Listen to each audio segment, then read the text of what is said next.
It's morning already? Oh, Paimon still needs more sleep.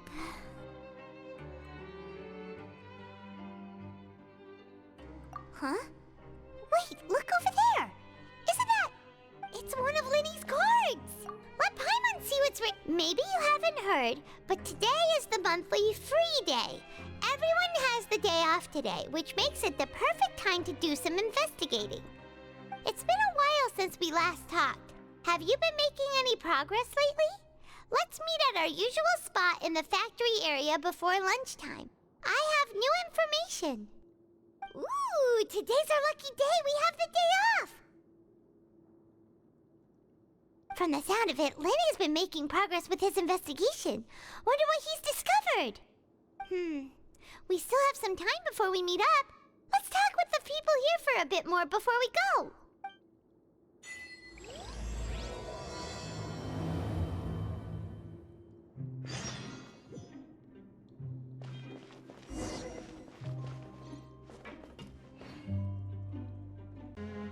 Look, there are some people talking over there. Let's listen in on the conversation.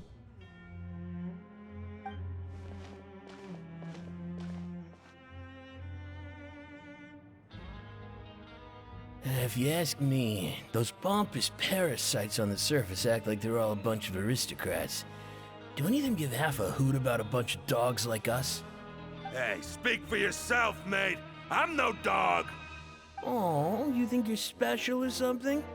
If you're here, then you're just a convict like the rest of us. I've heard that even if you're released after serving your sentence, going back to life on the surface ain't any better. Once a criminal, always a criminal. We're marked for life.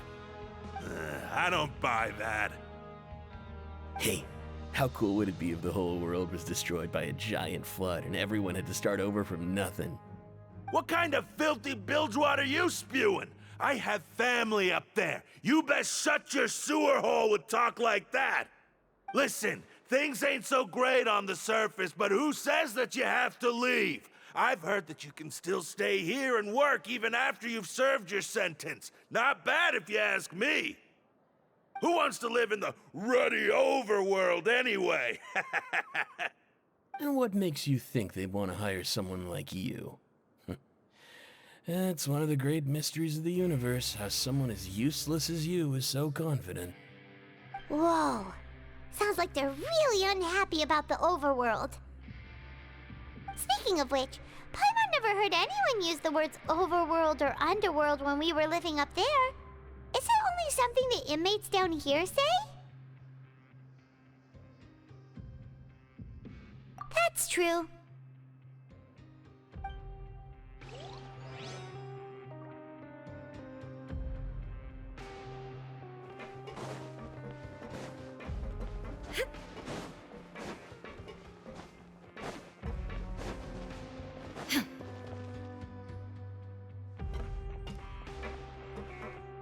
There's a group of people over there. Let's go listen in. So I said, that's not a faucet. Hey, who are you two? Why'd you come over all of a sudden? Oh, sorry for eavesdropping. Sounds like you were talking about something private. What's the matter? They're just looking to join in on our fun, that's all. Hey, don't pretend like it's okay for them to just interrupt us like that. Yeah, fine. You're lucky we don't mind extroverts that much. You hear that, Quisto? What nice! Your expressions tell me you're looking to hear some juicy info, am I right? But before that, it just so happens that I know you two. Really? Are we that famous? You're kidding. How often does anyone get a personal tour led by His Grace himself? Practically everyone was talking about it. Word has it that you also caused quite the kerfuffle. A little mistake, huh? I like the way you put it. You see, people with a good attitude can join our group anytime, unlike some of the others here. Your group? I'm Quisto, and this is Lavaroon. People usually call us the Bombshell Bros, but don't worry. We're not playing with bombs or anything. It's just that our information is always so explosive, and we blow minds on the regular. So, you two really like to gossip? Whew, you sure know how to embellish. No. You don't get it. Knowing intelligence will make things better for you here. For example, knowing who's working with whom, who has the latest rumors, who's not getting along. Wouldn't you like to know all that? Whoa, all this info's worth something, you know? You should prove you're worthy of it. I don't mind him. Quisto's always this way. Just play nice and say something to massage his ego. The welfare meals. Talk about the welfare meals. Right! That meal we had yesterday was super delicious. Paimon can still taste it whenever she closes her eyes. Is that so? To tell you the truth, I've been helping out with making those welfare meals. I've been working as a kitchen assistant for about a month and a half now. Oh, so you're the one who made those delicious steaks. Amazing! You could be a professional chef. You are correct. I am a true professional. In fact, I even went to culinary school. But enough about that. Since you like my cooking, I guess that means we share similar tastes. Listen carefully.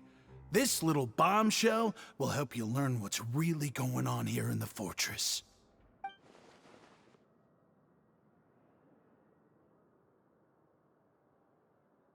Listen, kids. The power structure within the fortress is quite complicated. The overworlders couldn't care less about us down here. We're basically dogs to them. You've already met the one person here you should never cross, the Duke, Risley. He knows more than you think. And if he doesn't care about something, then he often doesn't bother dealing with it. Those who have the Duke's attention get all kinds of special perks, even better treatment in the infirmary. I know who you mean. It's that Jurier character, right? I don't think there's anything useful about him at all. Why does he visit the infirmary practically every day? Is it normal for anyone to be going in and out of there so often? If you ask me, he's just faking it to get out of work. But did you know that Jurier was a talented researcher from the Fontaine Research Institute before he came here? There's no denying that. I don't care if he was a researcher that could turn dirt into Mora. Once you're in the fortress of Meripede, you're just another inmate like everybody else.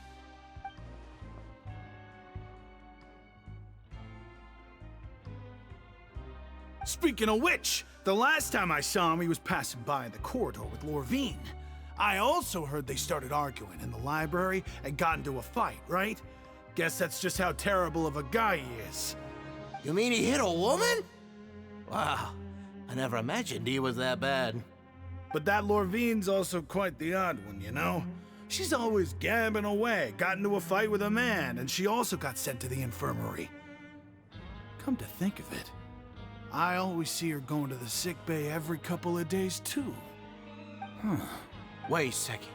You don't think... Do you think could it be that they're secretly meeting there to go on dates? But it's really hard to imagine. After all, I do remember seeing Lorvine beat Jurier to a pulp that one time. And we might be overthinking things.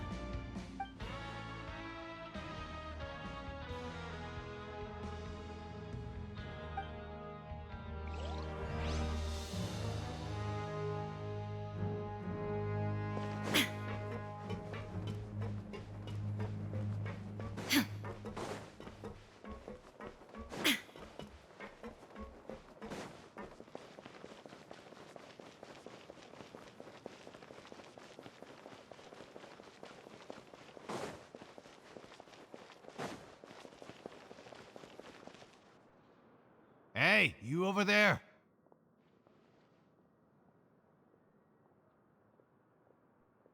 Yeah, you. Say, do you like playing card games? You know, like Genius Invocation TCG? You TCG players are like mint in the wild, literally sprouting up everywhere. Hey, come on now. What's wrong with finding fellow Invocation aficionados? Anyway, Care to join me for a game? All right. No pressure. But why would you be looking for people to play Genius Invocation in a place like this? Don't people usually come here to fight? Whether you're throwing down cards or throwing punches, it's all a competition, isn't it? It's all the same in my eyes. There are lots of card players here in the fortress. When I saw you, I immediately thought, hey, even outsiders from other nations play cards. So I came over to say hi.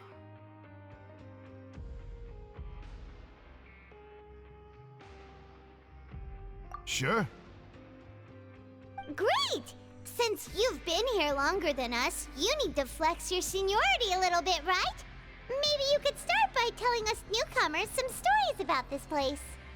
I thought you would have already heard everything by now. All right then, did you have anything specific in mind? Or do you want me to just pick a topic? Why don't you pick? We'll let you know if we've heard it already. All right. Have you heard any strange rumors since you've arrived?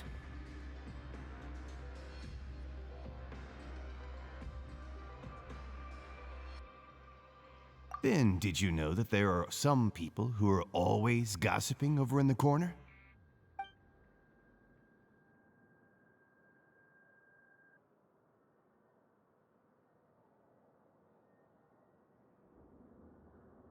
Yeah, so you've already met those two.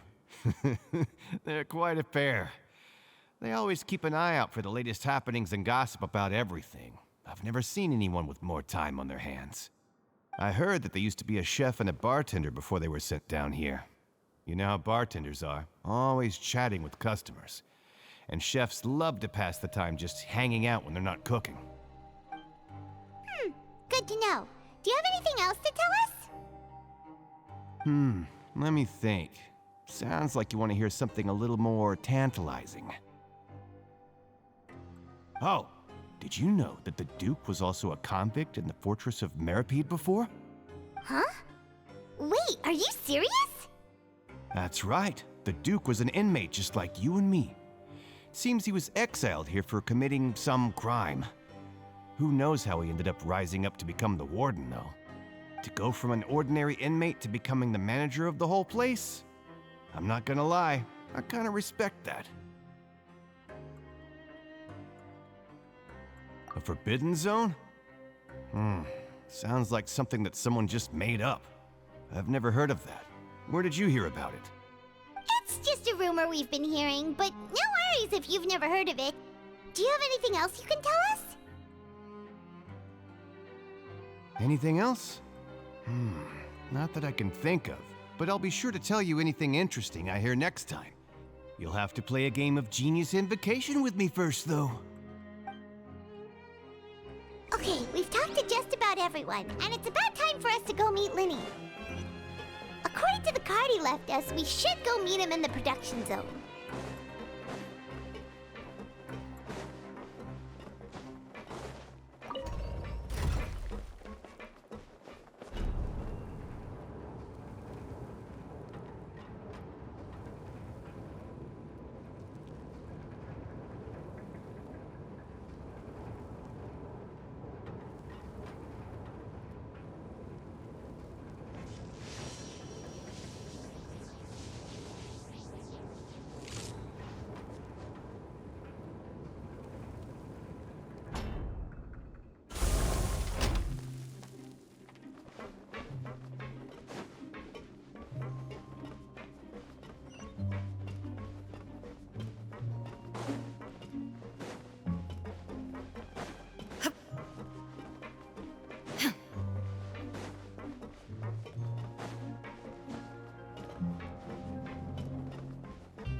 Huh?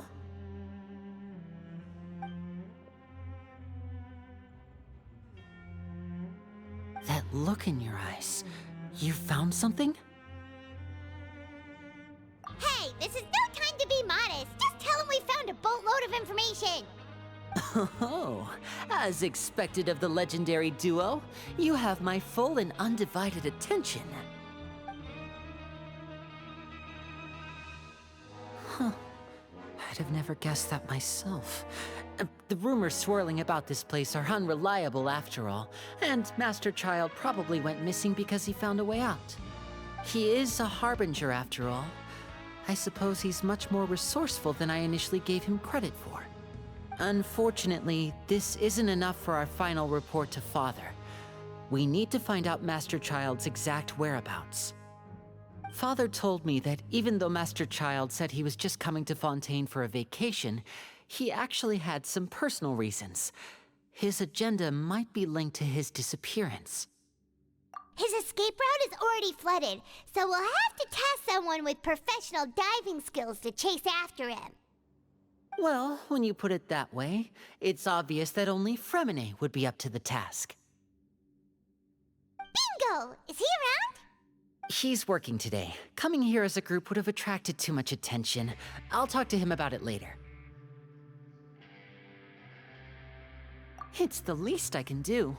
We're all in this together, so it's only fair for us to fulfill our end of the bargain. Honestly, I'm far more impressed by you guys managing to collect all this information right under Risley's watchful eyes. Collecting information has always been our strong point. Now, let me think. To find out more information, Fremine will have to retrace Master Child's original route. And if he's to do that, he'll have to set out on the next pipe cleaning day at the earliest. That's 6 days from now. And after that, he'll probably take another 2 or 3 days to return. You can even estimate how long it'll take for him to get back? We've been working together for a long time. We know each other's capabilities like the backs of our hands. Traveler, what say you to meeting here 9 days from now? We'll be able to pick up Fremine while we're at it, too. Oh, and there's just one last thing we'd like your help with. Though we can just sit back and wait for Fremine's report on Master Child's whereabouts, we still need to make more progress on the investigation of the Forbidden Zone. Fremine's no master of disguise. Lynette's still working on getting intel from the other areas, and I'll need to spend some time helping Fremine prepare for his diving mission. So, you are the only ones we can count on. What do you want us to do? Will it be hard? Well, I won't call it easy per se, but I think you'll be able to pull it off. Listen carefully. You'll need to find an excuse to get into the infirmary and investigate the room and environs. You've mentioned several sketchy-looking people always meeting at the infirmary earlier, so it probably has something to do with the secret we're hoping to uncover. You've already met the head nurse, so she'll be less suspicious of you. Investigate the internal structure of the infirmary and any active dealings within, and pass those on to me alongside anything else you're able to discover. But also, there's no need to take risks. Don't forget, safety always comes first. No, when it comes to intelligence gathering, I'd never consider you to be an amateur. Didn't you say it yourself? It's always been your strong suit. I'll believe anything as long as it comes from you. So, please prove your prowess to me once again. All right, then we'll head out as soon as we finish our prep. Let's go our separate ways for now then. Don't forget, we meet here again in 9 days. Stay safe.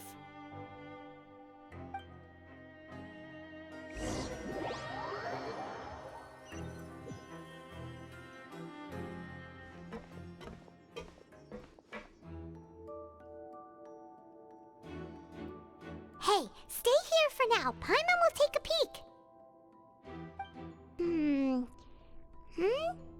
There seem to be several people inside.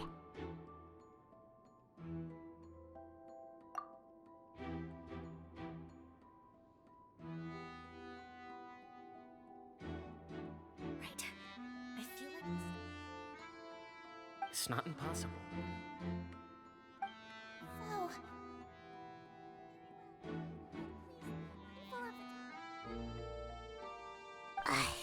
It's a bit hard to understand them from here, so why don't we just try to talk to them in person?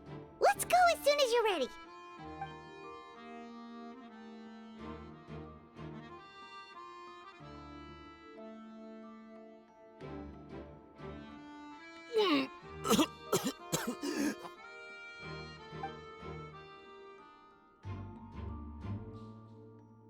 Someone! Please help! He's sick!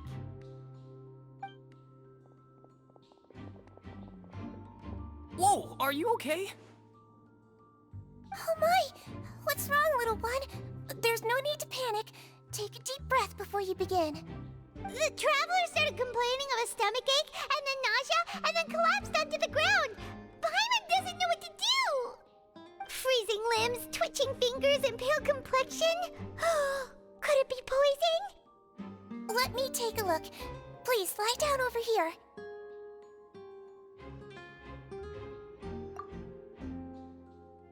Don't worry, I'll get you to the bed safely. Here, hold on to my shoulder and walk slowly.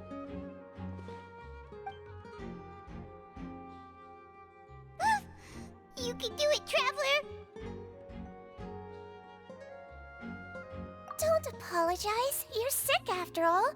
Now, please relax. I'm just going to do a preliminary checkup on you.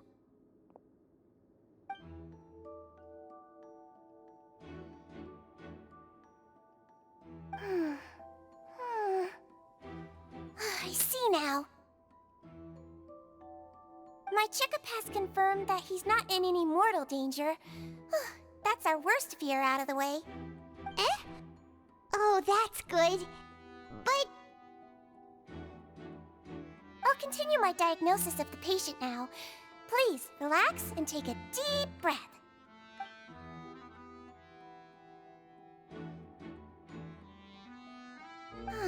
Don't sense serious damage to your organs either. Does it hurt when I press here? And here? Huh? But based on my initial checkup, there shouldn't be a problem here. How strange.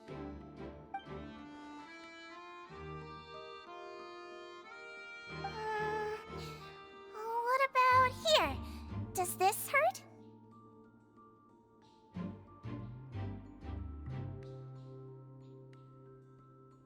Oh, I understand. So that's what it is. I think you just ate something that disagreed with you. That's all. Nothing too serious. Outside of a pretty bad stomachache when it decides to act up. So that's what it is. Thank goodness it's not anything more serious. And there have been other inmates complaining about the food recently. I'll inform our head chef, Mr. Wolsey, of this problem as soon as possible. Congratulations! The health risk is incredibly low, so you should recover within a couple days. Why don't you take a rest here while I go get some medicine for you? Miss Levine, I'll have to trouble you to help me look after this new patient while I'm gone. Very well. And she hopped away just like that.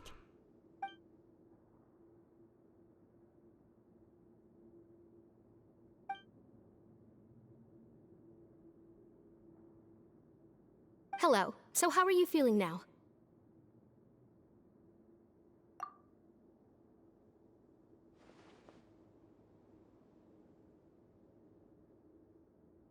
His stomach ache's really bad.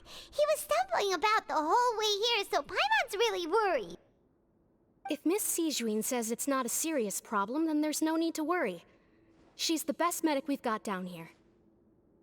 But it also looks like she's the only medic you've got down here. Well, that's true. What do you mean, that's true? That's really misrepresenting the situation. Of course I can't speak for the whole fortress, but it's not like everyone imprisoned here is useless, you know? Though they may have committed crimes and gotten locked up here as a result, they still know a thing or two about medicine, and they help Miss Sijuin take care of the sick and injured. Yeah, you're right. But did you have to lecture me about it in front of another patient? Aren't you a patient too? Where did all your energy come from? That's correct. Sorry, I got a bit ahead of myself. Are you two also sick? We've been sick a while. I come back every once in a while for checkups, and to pick up the medicines Miss Siegewien prescribes for us. That's just the nature of chronic illnesses. As for her... you could say she fancies herself as Miss Siegewien's capable helper because she learned a bit of medical knowledge ages ago. Please watch your mouth, Mr. Jurier. Don't forget that you are the primary reason I have frequent heart palpitations. Hey, don't start arguing now. Please, keep it civil at least.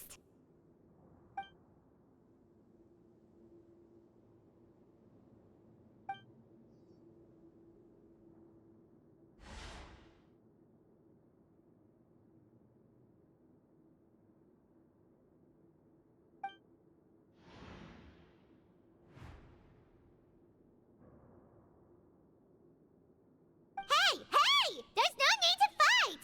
Everyone will be released someday, so there's no need to argue over silly things like this! But... Release.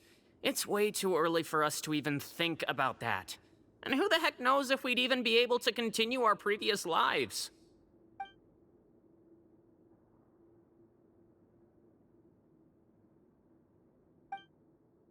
Please allow me to end this boring and useless conversation. Oh, and Mr. Jurier, I don't want to see your face here again anytime soon. And same to you, Miss Lorvine. Anyway, that was more than enough rest for me, so I'm going to get out of this excessively noisy place. See you later, everyone. He just slowly walked off like that? That's just what he's like. I'm sorry you had to see all of that. I'm Lorvine, and that's... Well, his name is Jurier, but I hope you'll never have cause to remember his name. You really can't stand him, huh? I mean, can you blame me? Who would like someone who's as arrogant and obsessed with weird research topics as he is? But there's no need to keep dwelling on him. I'll accompany you two for a while. Miss Siegewien should be back soon, and I'm sure you'll feel better as soon as you've had some of her medicine. No, it's nothing. I'm back! Did you rest like you promised? Thank you for getting our medicine, Miss Siegewien. Did you all cooperate with your bed rest? I trust that nobody got up to walk around. Good. Here, this should be 2 days' worth of medicine for you. Take 1 pill now, and then continue your bed rest.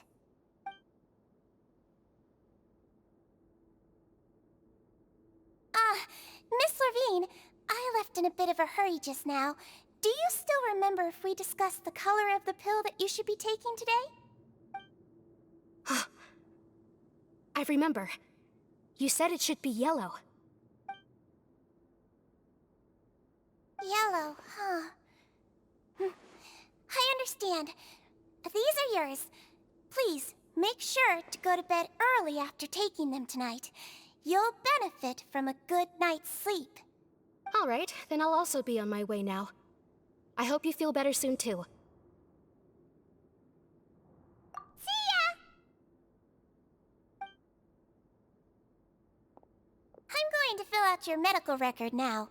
You're widely known as the Traveler, right? I just want to double-check a few details, if that's all right with you.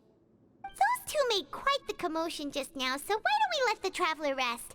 Paimon can answer the questions instead. So his primary symptoms are abdominal pain with secondary symptoms of nausea. Is there anything else? That's it. All right then. Is there anything we should know besides to take the meds? No, his base constitution is quite good, so I'm sure he'll recover quite quickly after taking the medicine. Please, make sure to stick to bland or less stimulating foods, and don't stay up too late at night.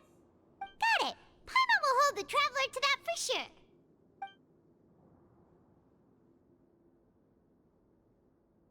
Oh, you're going to take a nap already? Okay then, you get some rest.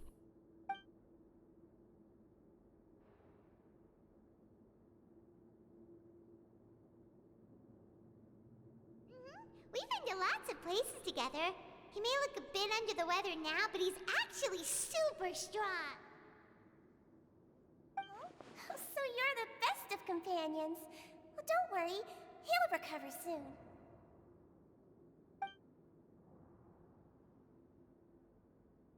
Ah, you're awake. How do you feel? You slept for a really long time, but we never left. Well, now you can go back without a worry in the world. Remember to take your meds regularly, and remember bland foods. Mm-hmm. Thank you, Miss Sijuin.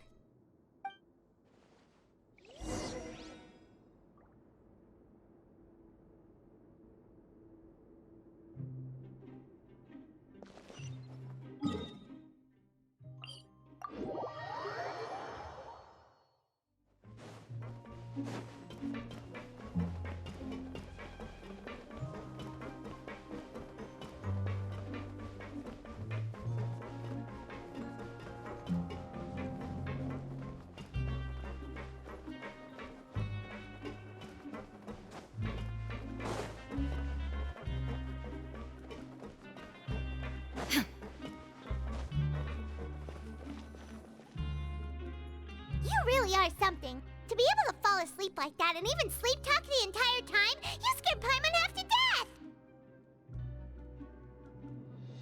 No, but you kept mumbling things along the lines of, Pyron, don't take my grilled fish, and put down the Adeptus Temptation now!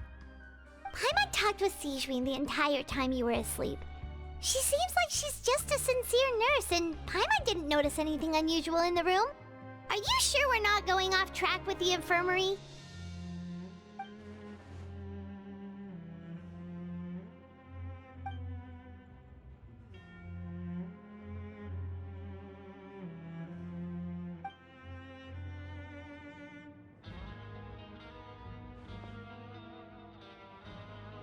Whoa! You really are super thorough! All those tiny little suspicious things that Paimon didn't even pick up on! We've got to give the info to Linny!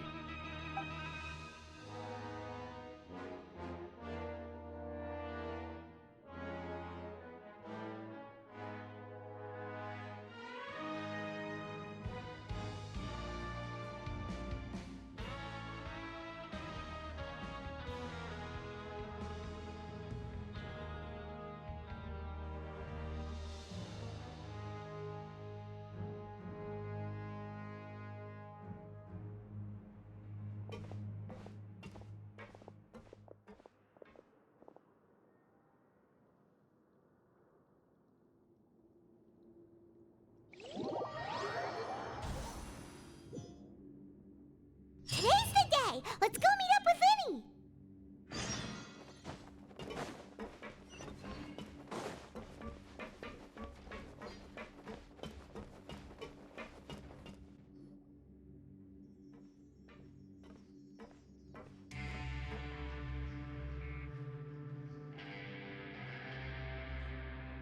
Oh! Hmm?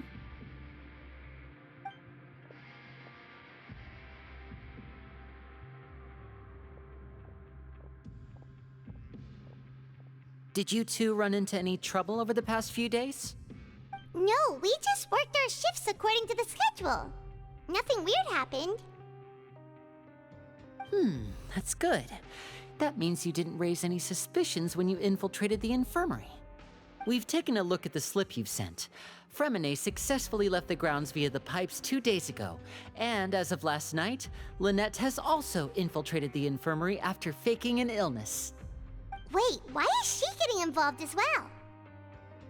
You already went above and beyond when you scoped out the infirmary. To put it more bluntly, even if we were to view that as something you did in exchange for Fremine's help, you've already done more than enough. Infiltrating a guarded stronghold is a different kind of job from a one-off investigation. We want to avoid using the same faces over and over and reduce the amount of suspicion that will fall on any given person.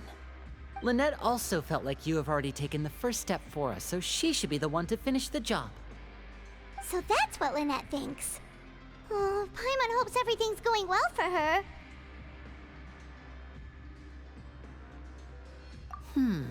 Perhaps that's true. You are both very good people, and we've come to appreciate that more than anyone else. Unfortunately, there's still one thing that could get between us, lest you've forgotten. The matter of our respective loyalties. You've mentioned before that you've had some run-ins with the Fatui. I can understand that feeling, so I assume you're just helping us out of the kindness of your hearts? Well, everyone could use some more friends. We'll be counting on you to help us in the future, too. Since I see you as friends, then it's even more important for us to protect you from any peril. Fremine and Lynette feel the same way. Glad to hear it. Then, let's go check on Lynette before Fremine returns. If everything went well, then she should be wrapping up her investigation right about now. Is now really a good time to go over? According to my observations, Sigewinne always spends around half an hour away from the infirmary right before lunch. Lynette knows this as well, so this should be a good time to meet up with her. Also, I'm her brother, remember? It's only natural for an older brother to care about his younger sister's well-being. Okay, then let's head over right away.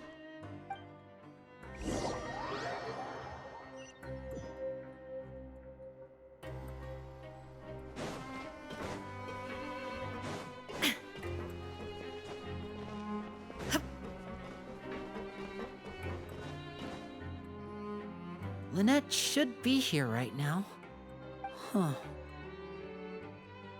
Strange. As expected, Sigewinne isn't here, but why isn't Lynette here? No, Lynette rarely deviates from the plan.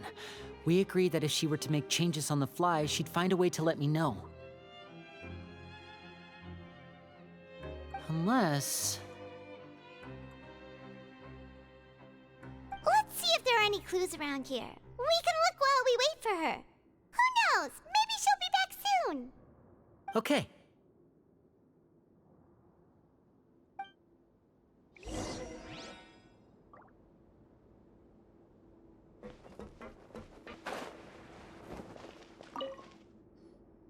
There are some books here and a few files.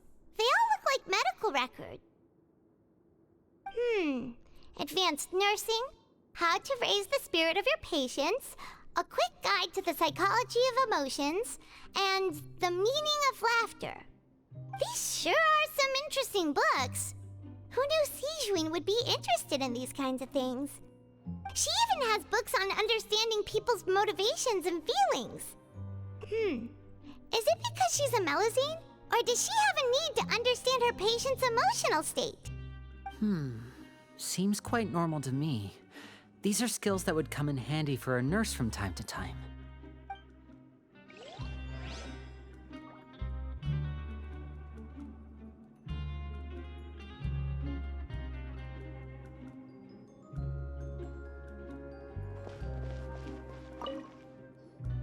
None of the beds have any signs of having been slept in, except that one over there.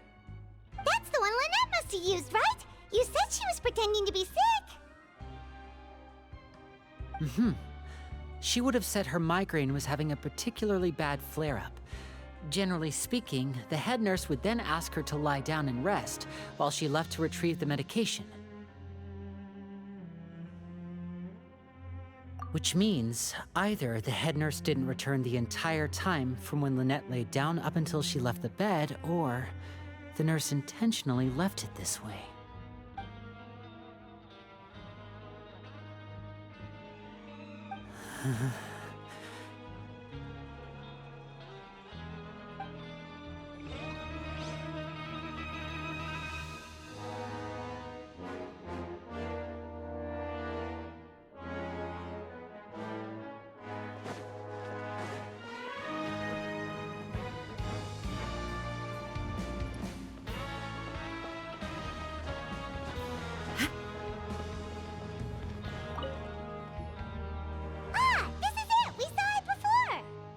Wait, this thing? It doesn't look like it's been disguised that well.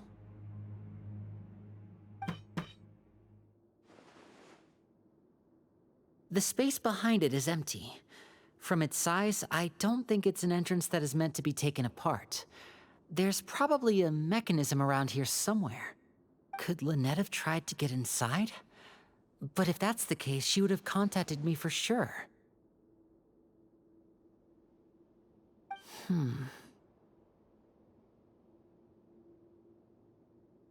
Let's look around here for some more clues. Don't panic, just take another look.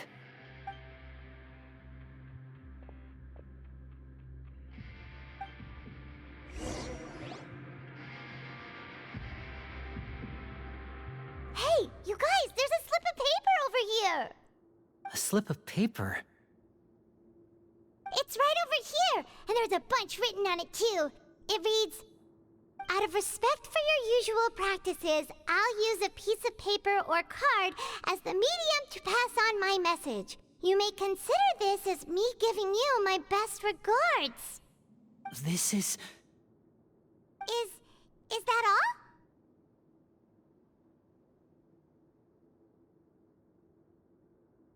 The back. This is... Show me! Now! That look on your face. Paimon's reading it now. Would you care to guess where Miss Lynette of the Fatui could be right now? No. Could she have... Is she already... Wriothesley. Did he deliberately leave the infirmary unguarded to use it as bait? Wait, you mean he was aware of our goals from the very beginning? But why? We didn't run into any trouble last time, and he also never reached out to us since. Yes, that is a crucial question. Wriothesley, he doesn't do anything without a clear goal or reason. So this means he had no concerns about your activities from the very beginning. You're not from the same camp as us. You were sent down here by Nervulet, so you have no conflict of interest with Wriothesley. We're a completely different story, though. I'd like to know that, too. Why did he only go after her? Don't panic, just think everything over. I have to stay calm. This is not like what happened last time. The situation's different now.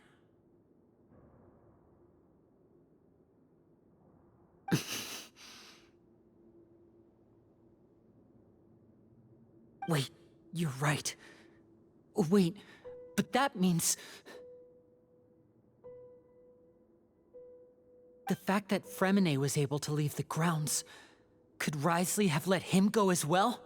But what does he gain by letting Fremine leave like that?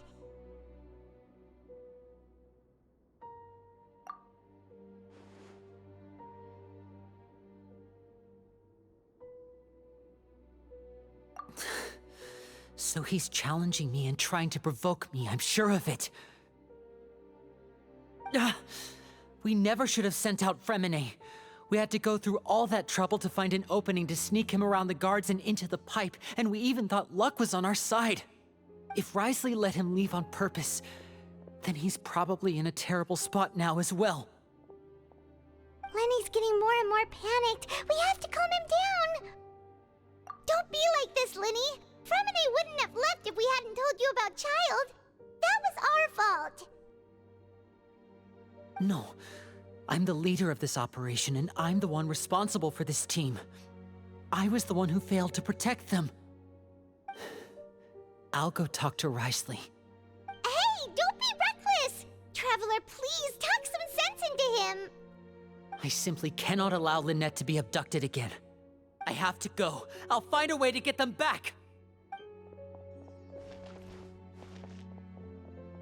He's rushed out the door! After him!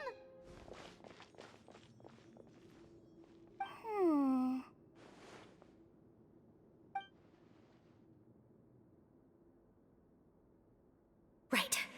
I feel like we still have some room to make changes on these details. It's not impossible, but it'll require extensive testing. Is that so?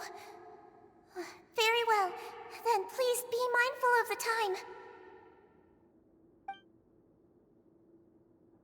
Huh? Is someone? Pack everything up. Whoever's outside is eavesdropping. They'll probably come in once we stop talking. Someone! Please help! He's sick!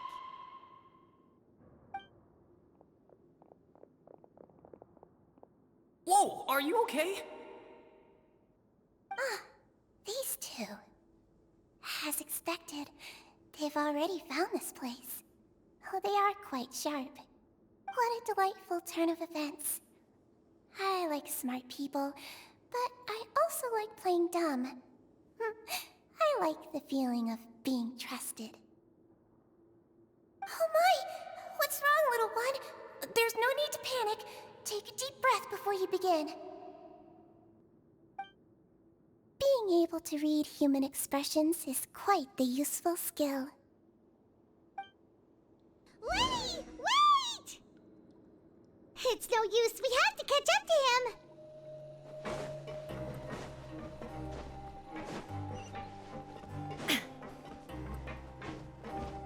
He's already out of sight. How is he so fast? Let's go head him off at Risley's office.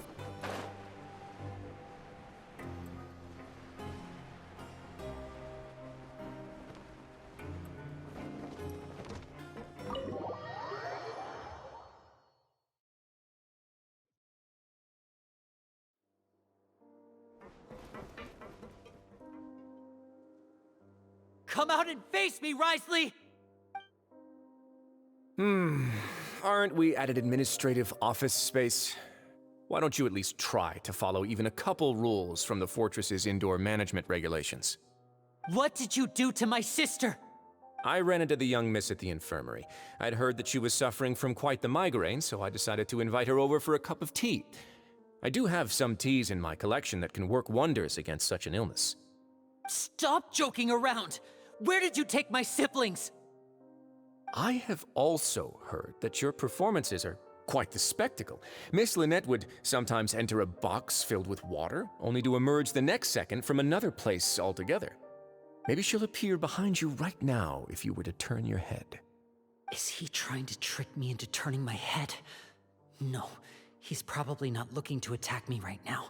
All of the hostages are in his hands, and he's even in the mood for small talk. That means Lynette is probably still alive. You knew we were investigating the infirmary from the start, so you deliberately aroused the Traveler's suspicions and baited us into continuing our investigation, just so that you'd be able to kidnap Lynette.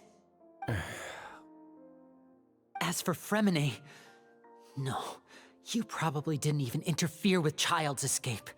You let him go, so you could purge the Fatui members that we had planted into your ranks. There was no need to do so. The Fortress of Meripede is a pretty pleasant place. Most people enjoy their lives here. The only ones who act differently are those with personal agendas. It was quite easy to identify your colleagues. You removed our original members and spread the news of Child's escape so Father would assign our team to come down and investigate. Fremine has also fallen into your hands, right? If you're oh so omnipotent and so in control, why would you need hostages? One correction. Lynette is in my hands right now, but Fremine is not. He's not? What do you really want? Lenny! Oh, wonderful. Everyone is here, so I'll only need to say this once. Thank you so much for cooperating with me. Eager and to the point, I see. Alas, only Miss Lynette is currently having a cup of the fortress's finest tea. Although, as per your original plan, Mr. Fremine should also have returned to the fortress by now. But he has neither shown up within my gates, nor has he been taken into any kind of custody. So where do you think he may be right now? Wait, you can't mean you locked him outside in the sea? I closed the fortress's gate to the outside world. That's all. Fremine's a star diver, so he should be fine, right? No, we're still here, so he definitely tried to find a way to come back for us. So we can't assume he might have made a break for the surface. But why would I do this, you may be asking? To have an audience with you, of course. My intel tells me that Mr. Linney is a great magician, so it's only natural for me to want to have some cards of my own when it comes to negotiating. Besides, I do recall you mentioning to Miss Lynette that you've always wanted to have a face-to-face meeting with the Lord of the Fortress of Meripede, regardless of whether it was in a personal or a professional capacity. Well, you got your wish. So, you've been keeping tabs on us before we even set foot in the fortress. Some of my folks just happened to hear a thing or two, that's all. In any case, I will be straight with you. I was willing to play dumb and turn a blind eye, so we had a pleasant few days playing games together here. But once you started focusing on the Forbidden Zone, all of that changed. Mr. Linney, the cards are stacked against you right now. Miss Lynette is in my hands, and Mr. Fremenet is still slowly being pickled out there in the brine. You know just as well as I that he cannot last out there forever. You need do but one thing to guarantee their safety. I would like you to contact your superior, and ideally invite her over for a cup of tea with me. You want to see Father? But why should she bother giving you an audience? Well, if she cares for the well-being of her dearest children, she should have plenty of motivation to join me for a parents' evening. I've heard that the bonds between the members of the House of the Hearth are like the bonds of family. I don't see why she would refuse. Why did you think Father sent us to handle the Fortress of Meripede? This place is basically a no-man's land. It wouldn't be fitting for anyone as important as a harbinger like Father to come here in person. Oh, I see. So it's because she doesn't care for my place here.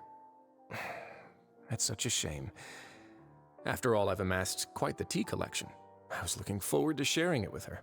Was this the extent of your master plan to get to Father? No matter how much pressure you may put on me, I won't allow you to use us to blackmail her. You people really are difficult to get along with. All I'm asking for is a face-to-face conversation. Does she truly have no interest in the fortress's secret? Mr. Linney, you have one last chance to invite your father here. If you refuse... Linny!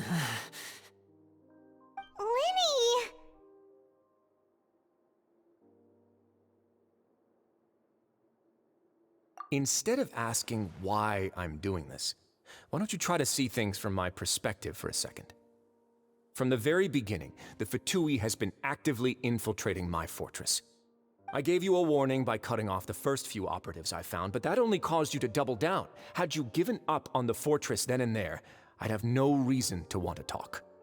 Mr. Fremenet left the fortress on his own, and Miss Lynette tried to pry out my secrets right in front of me. No matter how you look at it, the responsibility for this falls on you.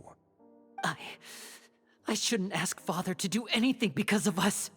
6, 5... Wait, 2, 1. Time's up. It really is a shame, Mr. Linney. Risley!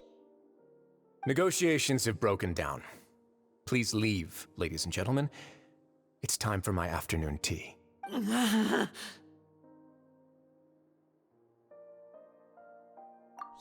listen to the Traveler. If you can't talk to Linny, can you at least talk to us? You do realize that I'm only letting you go because of Neuvillette, yes? You're here helping him out, and I've already done my best to stay out of your way. But that doesn't mean you can just do whatever you want. The fortress may be small and remote, but it still has its own set of laws.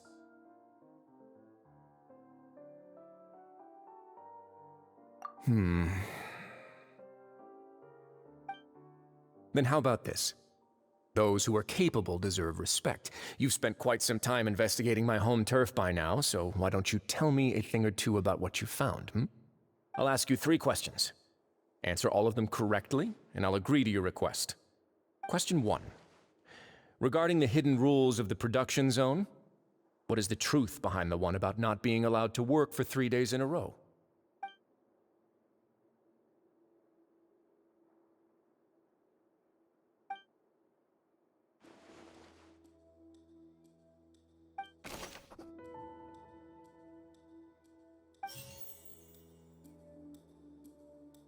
Fanta's internal report suggests that the Fanta promoter has been struggling because he doesn't recognize the real value of coupons. The research notes said that we often see Miss Sijween observe.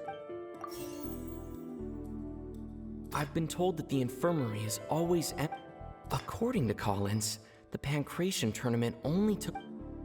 Fanta's internal report suggests. The Fanta promoter has been struggling because. Fanta's internal report suggests. The research notes said that the Melazine.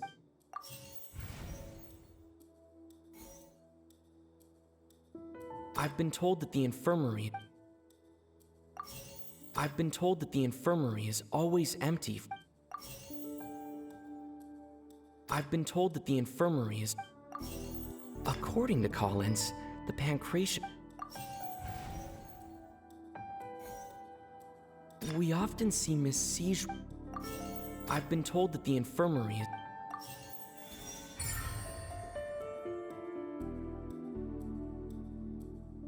Ah, so that's what's going on. Paimon understands it now. Who would have guessed? The hidden rule of the production zone. People are not supposed to work 3 days in a row, and if they do, they'll get strange meat in their welfare meal. At first, we thought this strange meat must have something to do with the people who disappeared, but in reality, they were all prepared by Sijween, the head nurse. She often visits the production zone to observe the workers' health and makes a note of anyone who has worn themselves out after 3 full days of work. Out of her sense of duty as the head nurse, as well as her genuine concern for the workers' health, Sijween visits the cafeteria right before lunch and cooks an extra dish for those who can use the stamina boost. Sijween has only the best intentions with her surprise gift and doesn't want anyone to find out about what she does. However, unfortunately, Melazines as a race perceive the world differently from humans, and their sense of aesthetics is even more alien to us. The recipients of her lovingly prepared special meals cannot taste the care within and usually just freak out. Are we on the right track? Not bad. You've uncovered Sijween's secret and even guessed her intentions correctly as well. It's nice to know that her efforts have not gone unacknowledged. All right, now for my next question. There are also some hidden rules in the Pancration Ring, including the one that you're not allowed to support both sides of a fight. Why is that?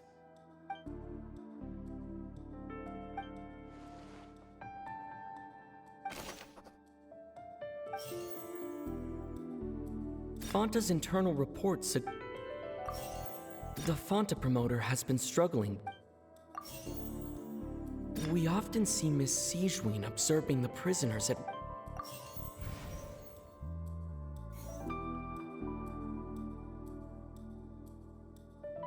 The research notes said that the Melazine.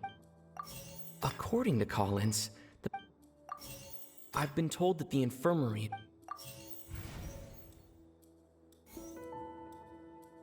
I've been told that the infirmary. The Fanta promoter has. Fanta's internal report. The Fanta promoter has been struck. According to Collins,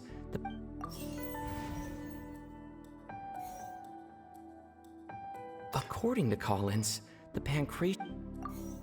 The Fanta promoter has been.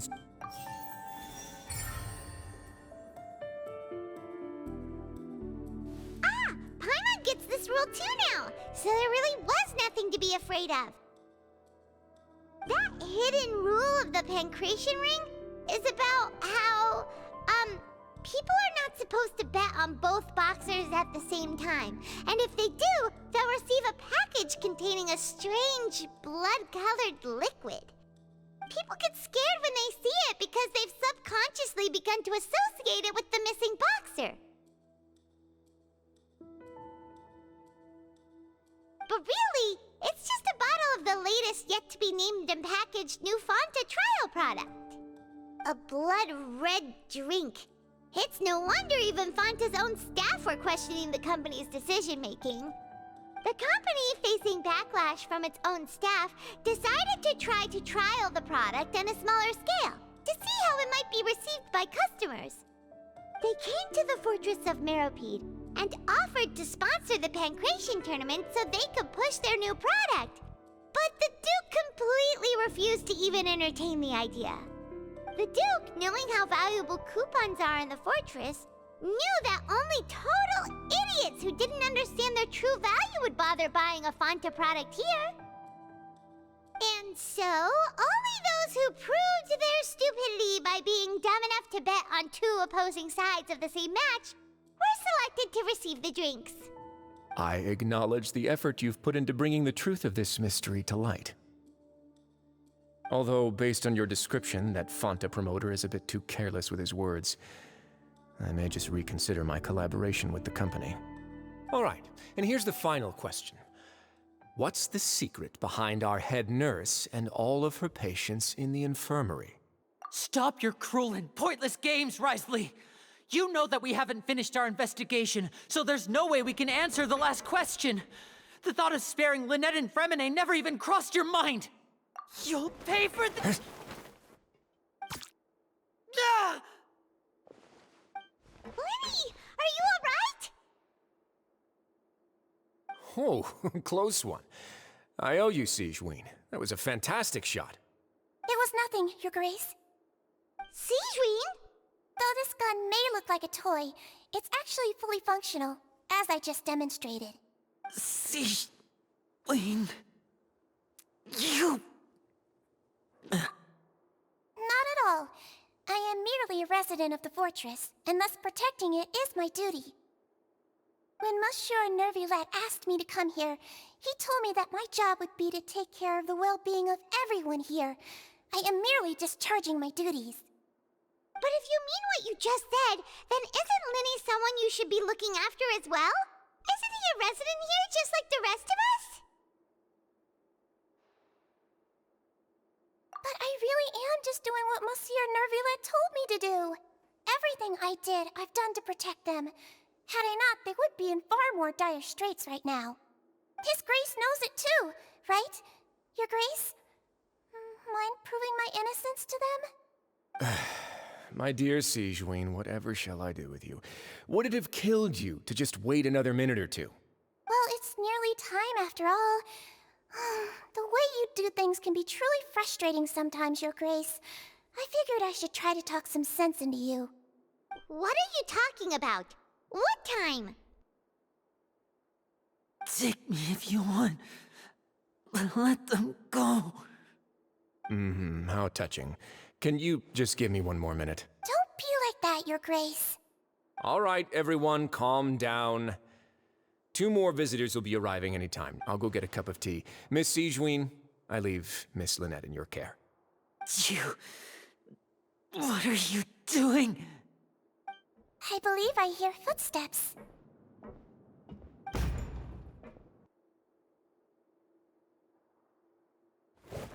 Some space, please. Ah, Miss Clarande. My door. Fremine... Fremine... What's going on? What is Clarande doing here? Work. I'm sorry about shooting you, Mr. Linney. The tranquilizing effect will begin to wear off soon. Please take it easy in the meantime, though. What happened to Fremine? Wasn't he diving just outside of the fortress? Why is he looking like this?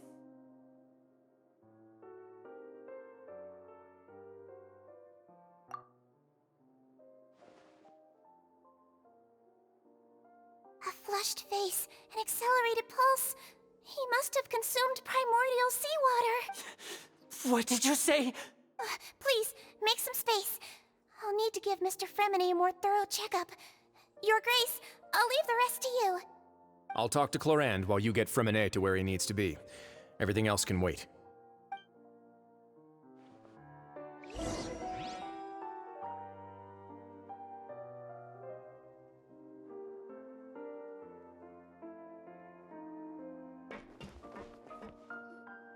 What's that look on your face? I thought I made good time on the way back. Oh, I'm just admiring your punctuality. Had you arrived just a few minutes later, Sigewinne may have been forced to shoot Mr. Lenny again. How's the situation out there? The water has changed. It's pretty much as expected. The concentration of primordial seawater has increased significantly. I was only out there a short time, so it wasn't too bad. But if one were to stay for any significant amount of time, well, you can see how that boy's doing. Where was he when you found him? The abandoned zone at the end of the pipes. A good distance into the water. Closer than I thought. He must have recognized it early on and tried desperately to swim back. Locking the door was necessary. I don't think we could have saved two. Well, I did try to convince him that I had my reasons. Never seems to work, though. It would probably work on Neuvillette. He has a knack for picking out who had good intentions, even when the outcomes were all terrible. That's a bad sign if you're having to plead your case to Neuvillette. Want some tea? Not particularly. If you want to drink some that badly, just say so. Fine, I'd like to get some tea. Want me to get you a cup too, since I've already made it? Might as well then, I suppose. Actually, do you have a towel? I would like to dry my hair.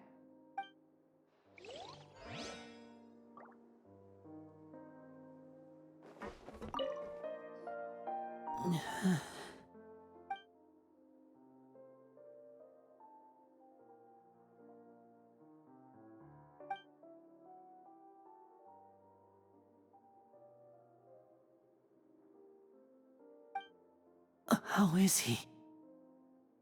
These symptoms are probably caused by an acute ingestion of a large amount of primordial seawater.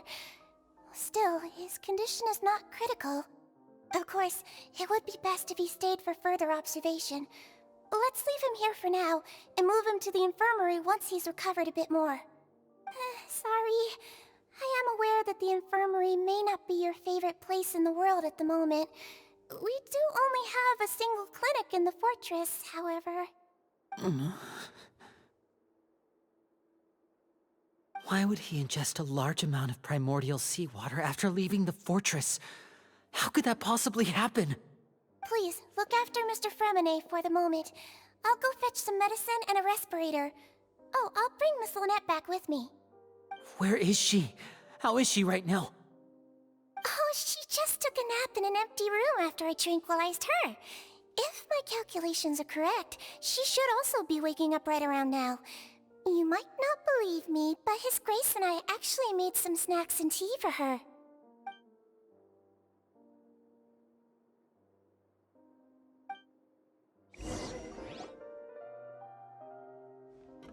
Linny, are you okay? I'll be fine. They're all here now. Don't worry about me. Are you sure? You don't look all right. My hands and feet are still a bit weak, but that's probably just the residual effects of the tranquilizer shot. I'm back, everyone. Lenny! Oh, Traveler, Paimon, you're here too. Fremine? Is he... He'll be fine. But for now, please help me lift him up.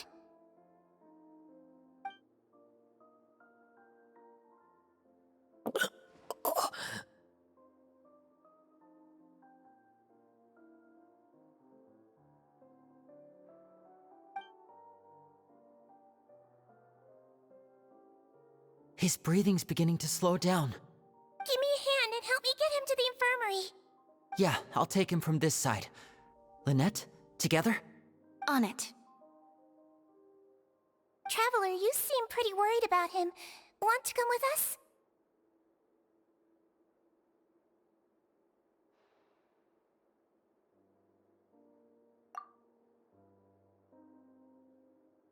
The Duke and Clarande are gone. They probably went to get some tea. The Duke will explain the truth in just a bit. Miss Cloran will need a break, since she only just returned from rescuing Fremine out of the sea.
He's awake.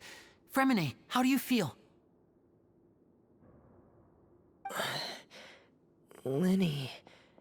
Lynette. We're all here. Where am I? The infirmary, at the Fortress of Meripede, Mr. Fremine, and you are no longer in any danger. How do you feel? Don't push yourself if you're not feeling up to it. Traveler. Paimon. It's been so long. The sea. There's something wrong with the seawater. Shh, it's okay. We can talk about it after you've recovered. No, listen to me. This is really serious. There's primordial seawater mixed into the regular seawater. I don't know why it's there, but no one should touch it. Pipes. Right, the pipes. It's all coming back to me now.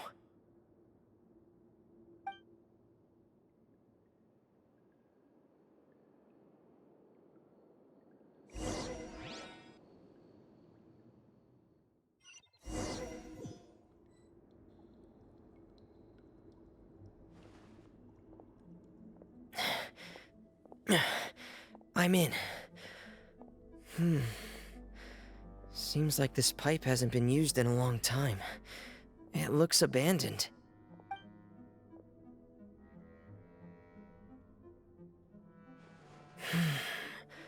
Where could Master Child be?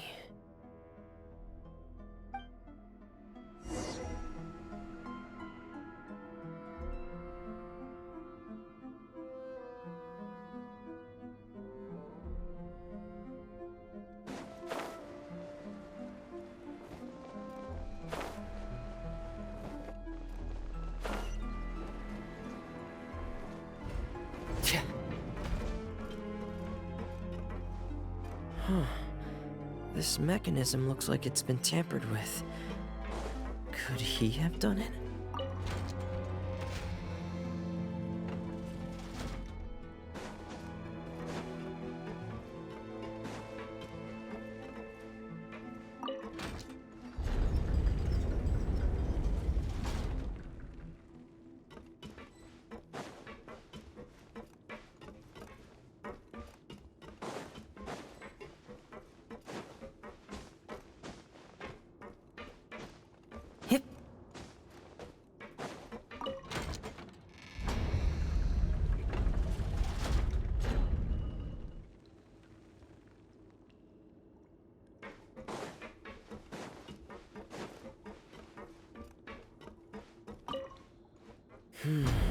It's getting stuck on something. Seems like I'll have to avoid those obstacles while I turn it.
This is where the water starts. Okay. Master Child probably dived into the water. I'll go take a look as well.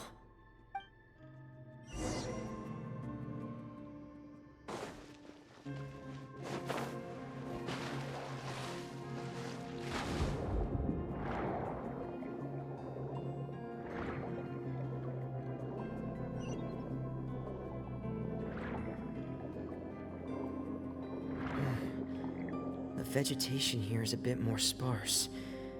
These traces aren't natural. A person must have left them, and recently. I should be going in the right direction. There are traces here too. I need to keep going. Huh? The traces are gone. But I don't see where he could have gone from here. Wait. What the...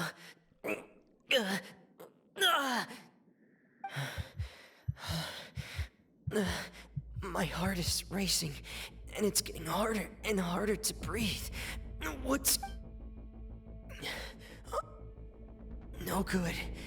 I have to get back. They still don't know anything about what's going on. If I turn back right now, I should still be able to make it.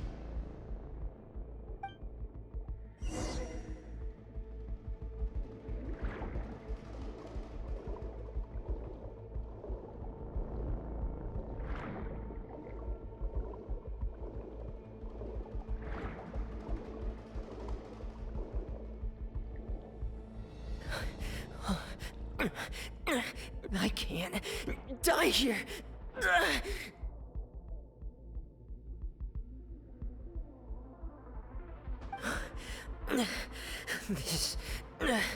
This is bad. I'm feeling worse and worse, and I'm still underwater.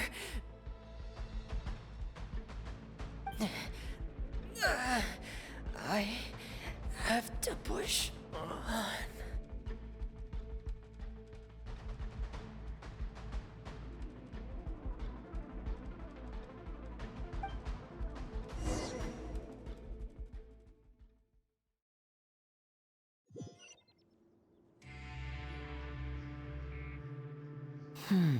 So, in other words, the trail you were following vanished, and you had no idea where Master Child could have gone, but there was also no obvious place for him to have disappeared to. That's right. I tried my best to swim back, but I had already put some distance between myself and the fortress, and I just couldn't find the strength to keep going. I probably passed out some time after that, and you know the rest.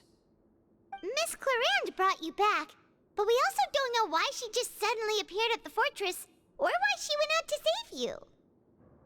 Miss Clarande, you say? I must go thank her in person. You're still too weak for Monet. You can go after you've had some more rest. Miss Lynette is right. I believe Miss Clarande will stay here as a guest for another few days, so there's no need to hurry. A guest? Then I can assume Risley was the one who invited her to come down here? You should ask His Grace about that. He'll be able to explain better than me. Yeah, it's about time he actually told us what's going on. Wanna come with us, Lenny? No, please go on without me. I don't want to leave just yet.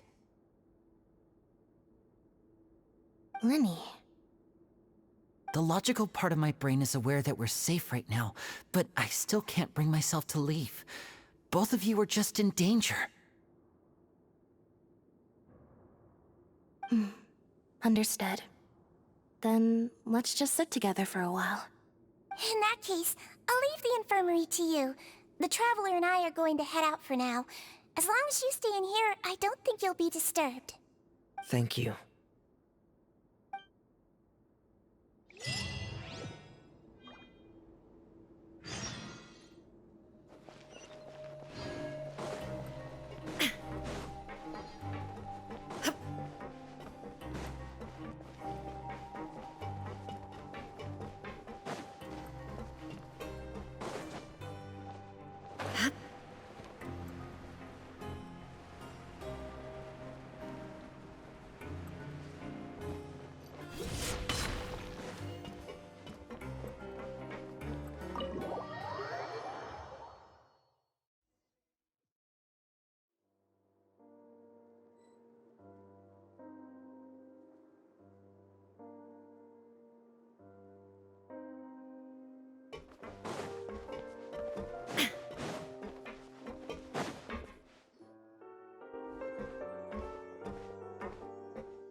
Excuse me! I take it Mr. Fremenet's condition has stabilized? Of course! I wouldn't have left the infirmary otherwise. I've been expecting those two, but might I inquire as to the purpose of your visit, Miss Siegewien? I wanted to check up on Miss Cloran. How are you feeling? Mostly fine, I think. If you don't mind, I'd like to perform another quick physical exam. It'll just take a few minutes. All right. Thank you for looking out for me. I'll take my leave for now, then. Well, want to explain yourself, Risley? Of course, but I'm not partial to the word choice of explain. How about enlighten?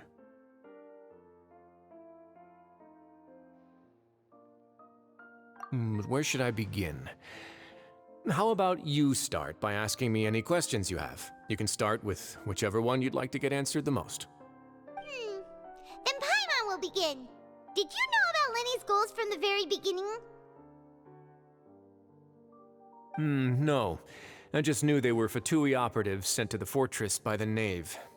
As for their specific goals, I only figured those out as you made progress on your investigation. You managed to monitor and stay ahead of them even though you didn't know what they were trying to do? They came here with ulterior motives.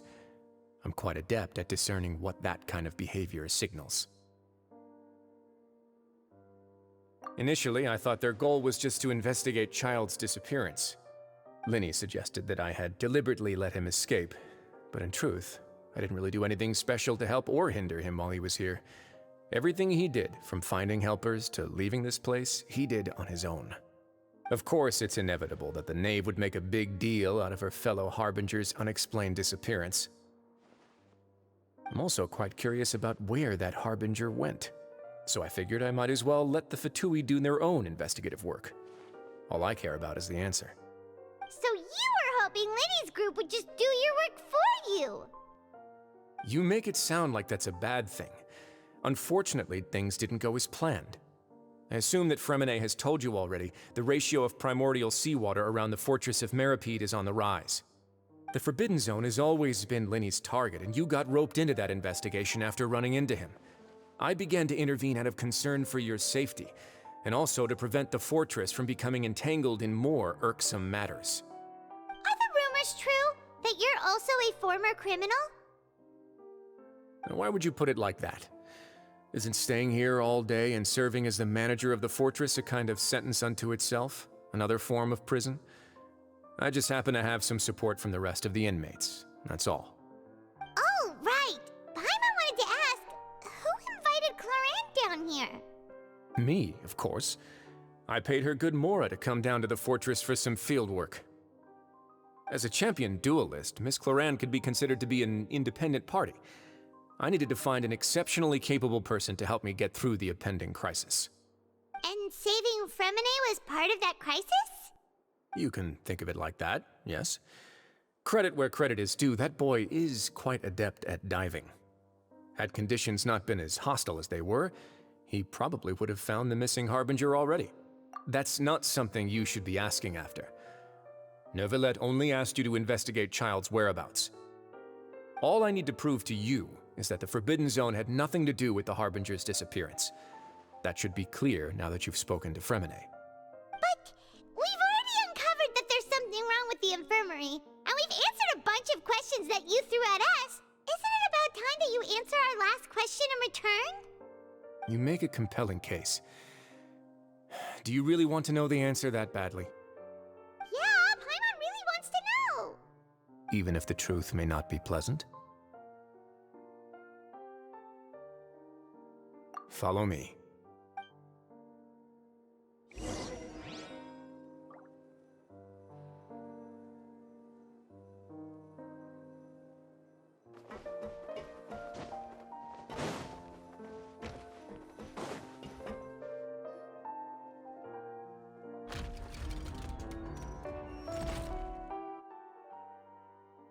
There's a hidden door here? And a whole basement behind it? Huh. You're pretty good at hiding stuff, Risley. It seems you've forgotten just what kind of place the Fortress of Meripede is.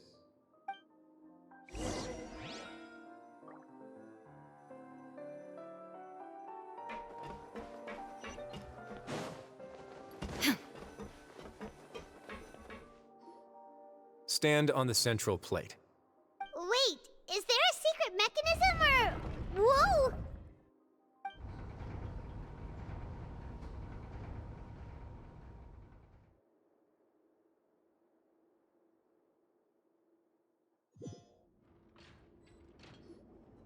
So, this is the Forbidden Zone? Honestly, for a place so well hidden, Paimon sure doesn't see anything special.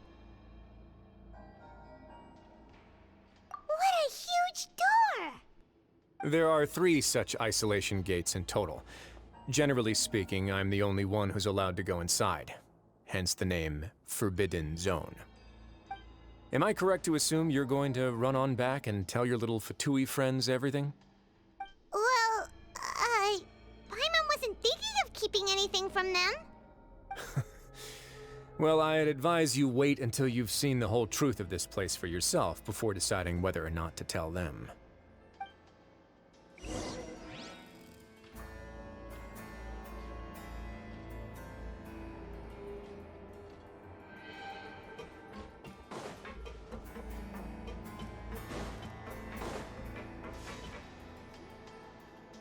Huh. So there's a switch on the side. Stand back.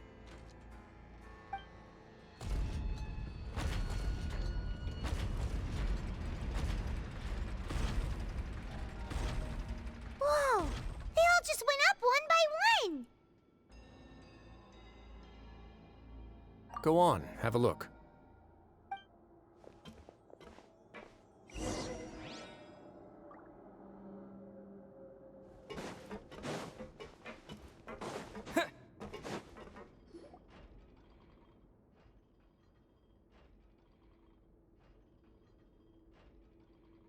I've been interested in what lies beyond that gate ever since I assumed leadership of the Fortress of Meripede.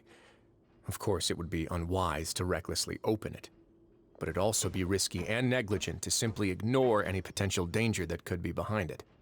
The readings on that dashboard have not budged since the day when I first laid eyes on this place.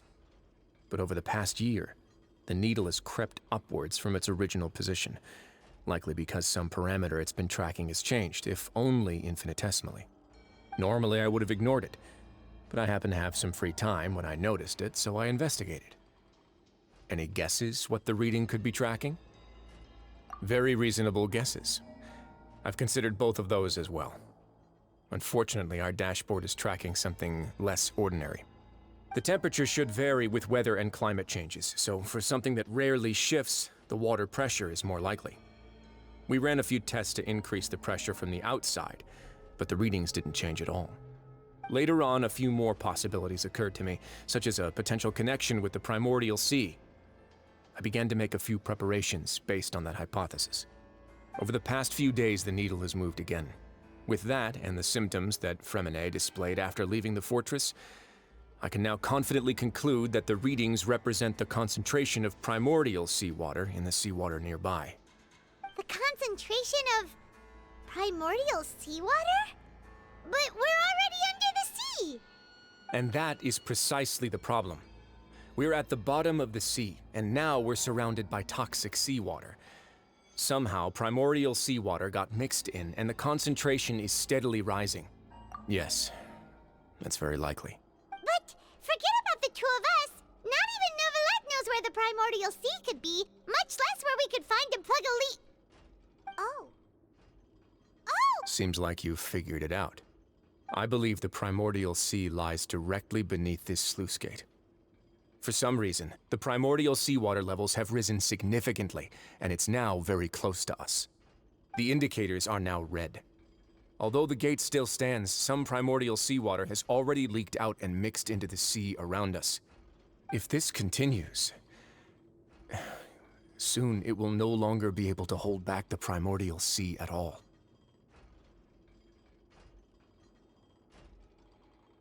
Yeah, you know what the legends say. If this place falls, then everyone in Fontaine will be turned into puddles in the span of a night. But that's just too weird! Why would the Fortress of Meripede be built right above a sluice gate for the primordial sea?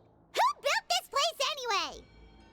Your expression tells me you think this might be part of a vast, complicated conspiracy. To be honest, you might find the actual answer may be exceedingly boring. It's just that the secret of the Forbidden Zone had been long forgotten by the nation before I rediscovered it with my research. There's no single founder of the Fortress of Meripede in any traditional sense. What we know about its history has been left to us by the people who used to live here. When the previous Hydro Archon Egeria ruled the land, all convicted criminals from Fontaine were exiled. The people drove the criminals away like a wolf pack chasing away the banished. The criminals received no sympathy of any kind from the people. They were exiled to the desolate seaside, where they experienced only pain, struggle, and the bone-chilling cold. Some of them began to repent, and prayed to the Hydro Archon, asking if there was still anything they could do.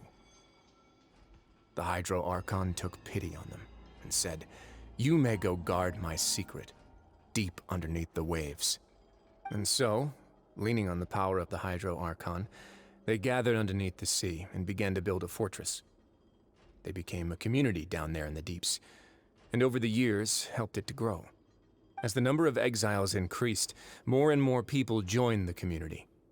When the first group of exiles died, they left the yet unfinished fortress to their successors. The Hydro Archon continued to lend her support, allowing the fortress and what it stood for to continue growing ever larger. Before long, this dark underwater fortress became the sinner's only home. And with that, the people here stopped referring to the fortress as a prison. They saw themselves as repenting sinners who would regain their freedom once they had sufficiently redeemed themselves. But as time went on, people also realized that the fortress was a lonely place. Once they had gotten used to life here, they could no longer feel comfortable living in the overworld. Once they had finished serving their sentences, some people left and some others chose to stay. They'd find some idle position and let their withered souls fade away with the ancient secrets of the past. After many, many centuries, few people still remember the reason for the fortress's founding. Now they just see it as an integral pillar of Fontainian society, as the place where criminals deserve to be sent. Now and again, researchers manage to break one law or another and live out their days in the fortress. I learned all this from an elderly historian. Everyone else just thought he'd made it all up. But now you know every part of that history is true. Indeed. It's just as the prophecy says. If this gate fails, then everyone will be dissolved into the sea. To be frank, not really. But sadly, that hasn't stopped this prophecy from proving all too accurate. Prophecies are troublesome things. Just hearing one will create the first wave of panic. Seeing signs of it will bring about the second, and actually witnessing it in real time, the third. Let's go somewhere else. I want to show you something.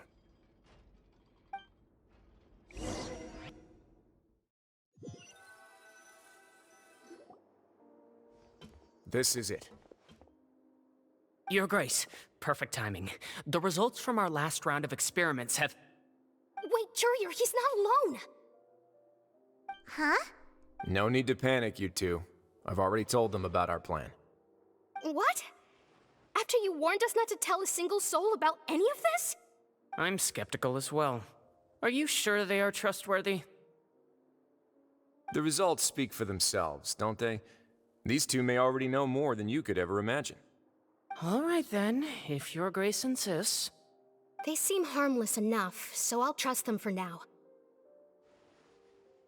Well, how about some reintroductions? This is Jurier, one of the highest-ranked researchers from the Fontaine Research Institute. He used to work under Edwin. I trust that you've heard of Edwin? Good. Saves me a bit of time explaining. Edwin's main areas of research were archaeum and gravimeters. As his assistant, Jurier is quite familiar with them as well. I hired him to be my technical consultant. You want to blow up the fortress of Meripede? Ah, what a lovely idea. I'm already imagining it in my head. Gotta admit, I'm tempted as well. Guys, focus! Focus! That taskmaster over there is Miss Lorvine, and is also one of my technical consultants. While Jurier used to be Edwin's assistant, she used to be Jurier's assistant. Ooh, are they together? See, everyone keeps asking this question. Are you too sure you're not a couple and just using your work as a convenient cover? Your Grace, I am not in a relationship with this man. If I dated her, I'd officially be madder than Edwin. Jeez, forget I said anything then. Follow me. Whoa, there's another door that goes right up. Your constant amazement makes it seem like the fortress can do anything. But Paimon really thinks everything's super cool.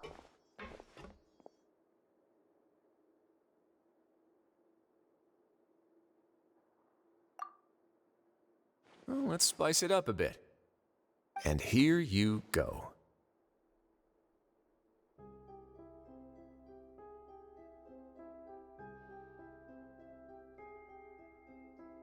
What a huge ship! This is also a production zone that Paimon's never seen before. What's going on? How much do you know about Fontainian history? Not much at all.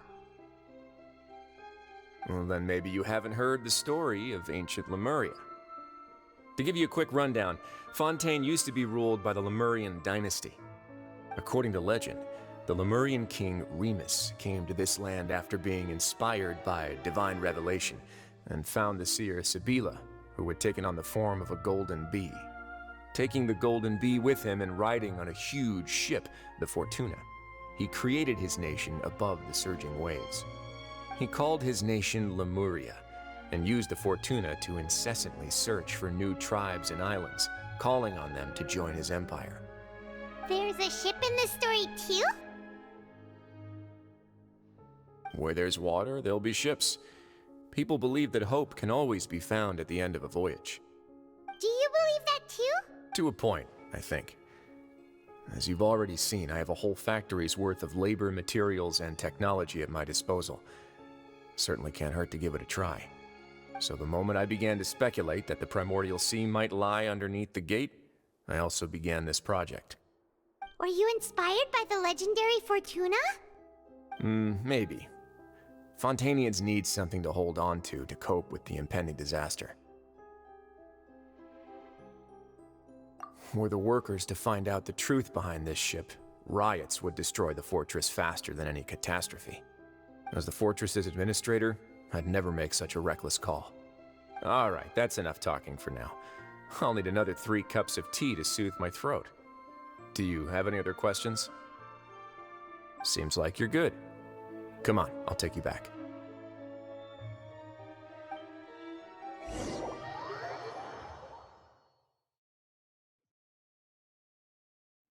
I'll leave you here for now. Oh, thank you so much. No worries. But don't forget, it's up to you whether or not you want to share what you just saw. What you do from here on out will likely affect those three as well.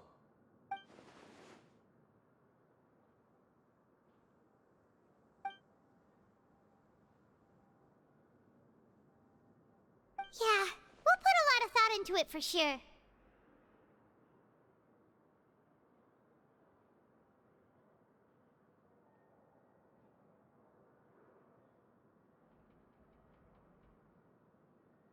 Great. I look forward to what happens next.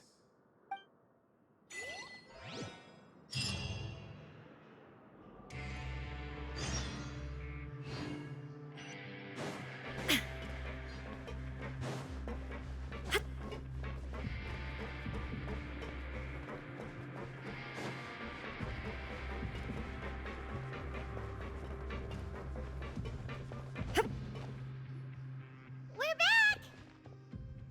Welcome back. Do you want a cup of tea? How can you be so much like Risley, always drinking tea? Huh. Actually, now that you mention it, I just remembered something now. While I was sedated, I could still barely hear two people talking next to me. They were discussing everything, from the leaves to the water and even the teacups themselves. Must have been Risley and Sijwin. Yeah, I heard one male voice and one female, so it should have been the two of them. They really were just talking about brewing tea.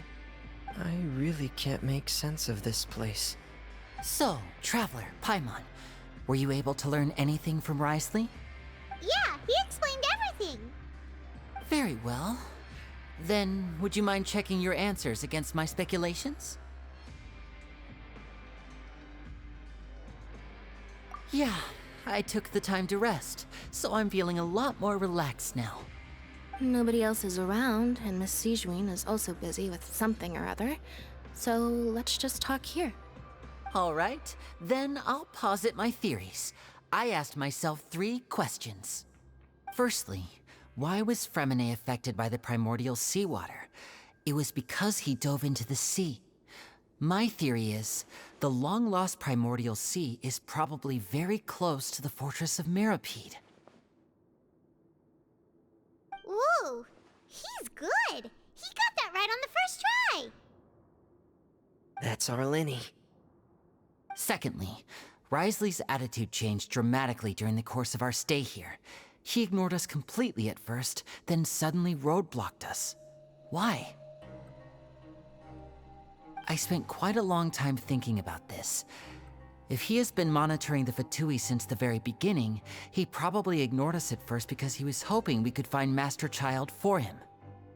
What's more, the Fortress of Meripede is not part of Fontaine's court system, nor does it report to Udex Nervulet. Risley is basically the king of a no-man's land. As long as the fortress doesn't do anything about Master Child's disappearance, Father can use it to pressure the Fontaine authorities. And while the two factions are pitted against each other, Risley will be free to move between the parties of interest. If I had to guess, he probably has something that he's working on himself. It's likely related to the secret of the infirmary, but I just can't think of what it could be. You're super smart. Thanks so much. Then finally, there's the last question. If Risley does have a plan, what could it be? All I know for now is that his plan probably has something to do with the changing nature of the seawater. He's even gotten Cloran to help him out. That can't be the full extent of what he's doing. There's probably a secret passageway behind the block in the infirmary, and there's something big in the fortress that most people here never get to see. He has a bargaining chip, and it could be important enough for Father to deal with him directly. I don't have enough information, so I have no idea what his chip might be. But let me guess. You have the last piece of the puzzle.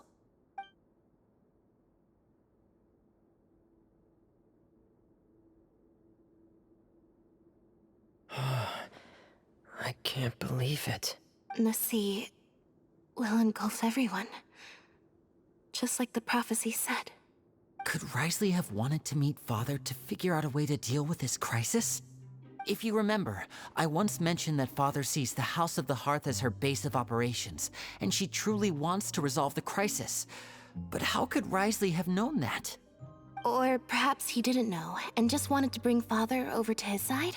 Which could be why he said he just wanted to negotiate. Yeah, that makes sense to me. I understand your concerns as well, Traveler. I'll figure out a way to pass this on to our father. No matter what, we're on your side. The two of you have already aided us far too much. We probably wouldn't be standing here right now if not for you. If you ever need anything else going forward, please come to the House of the Hearth at any time. Though you may not share the sentiment, after all that we've gone through together, the three of us basically see you as family now. You have my gratitude. Thank you for protecting Linny when it really mattered. And thank you for sharing the secrets of the fortress with us. We didn't think you were going to do it. Why are you being so formal all of a sudden?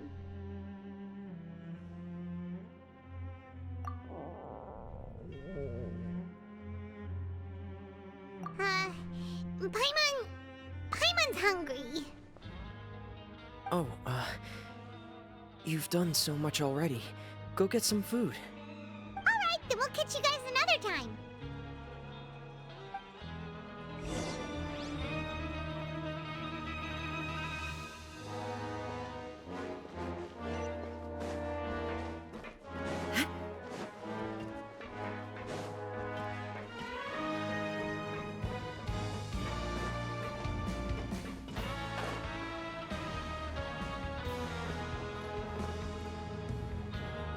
It's time for dinner.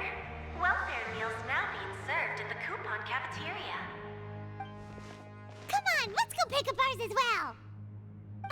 Traveler and Paimon, over here. Are you here for dinner too, Miss Sijween? Mm-hmm. And I'm taking the opportunity to prepare Miss Cloran's dinner as well. Huh. You're right. She's actually sitting in the fortress cafeteria. What would you like to eat? Yep, you can. I've already talked to our chef, Mr. Wolsey. It's all on me today, so you can get whatever you'd like.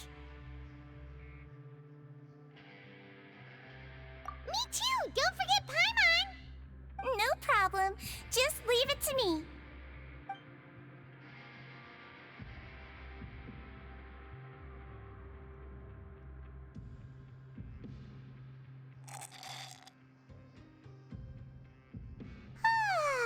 So delicious. Paimon's so happy. Paimon wants to feast like this every day. Feeling full yet? How's the food? Delicious.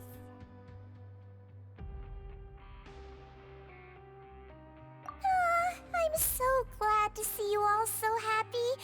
Oh, see, the expression on your face just now? The muscle here just moved, which suggests that you're feeling quite relaxed at the moment. Sijween, do you do this to help your patients or to better understand human beings? A bit of both, I suppose. I'm a Melazine, which means I'm very different from human beings. I must know what you're thinking if I want to take good care of you. You're really good at taking care of people. Even though you're so short, you still talk and act like an older sister.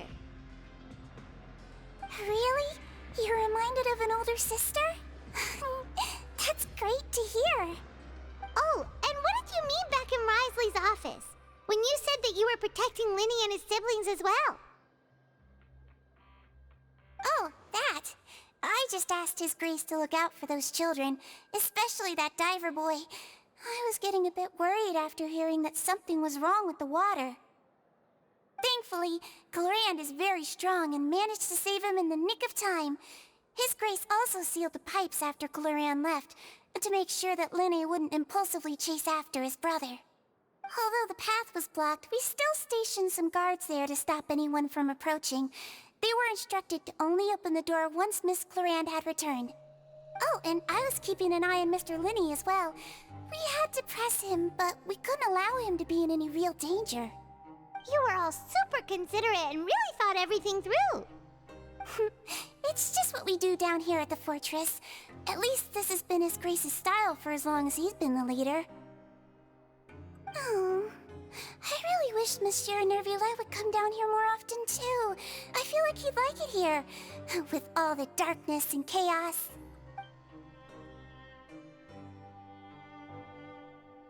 Get a good night's rest, you two. You both worked very hard.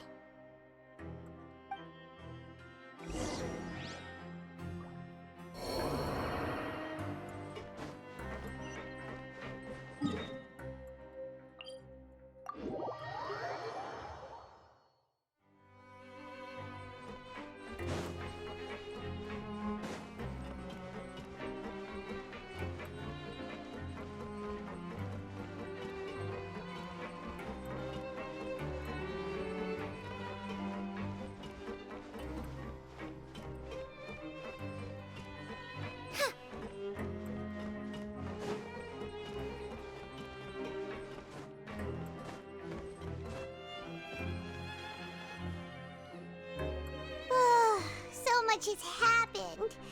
Paimon just feels absolutely exhausted now that she's finally relaxed. Paimon's super sleepy. Are you sleepy too?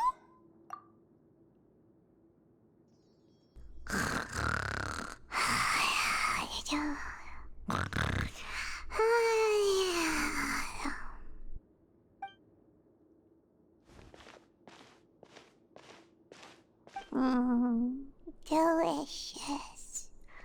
Paimon wants seconds for free.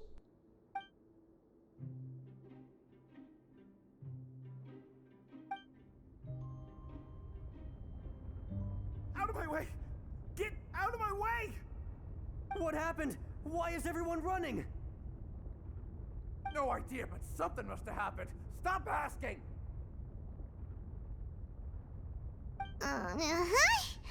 Who's yelling? Paimon still wants to sleep.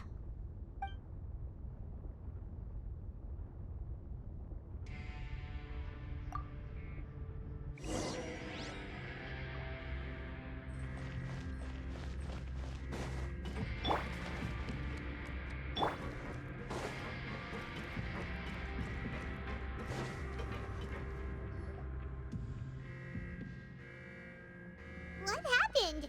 Why is everyone running around? Hey, what are you doing? No time to explain, mate. Goodbye.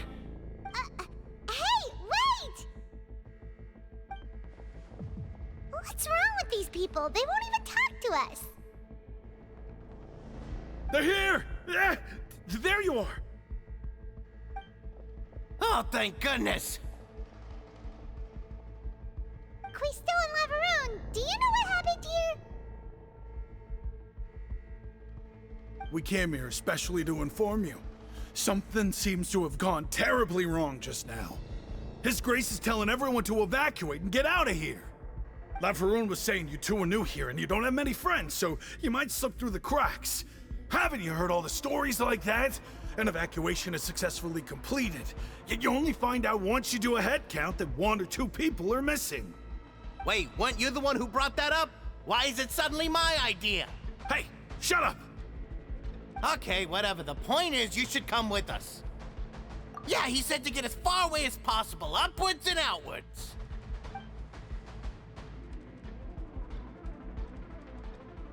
Oh no, it can't be that thing! Whoa, wait, what? What? Hey, where are you going? We have to go find the Duke! You two just go and get out! Go on without us! Hey, hey! Be careful! Attention! Please evacuate upwards and outwards, upwards and outwards. If you're already at the topmost layer, then try to move as far outwards as possible.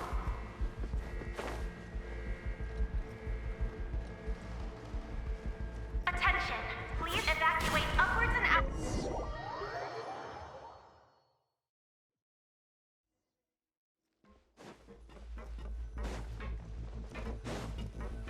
Off we go!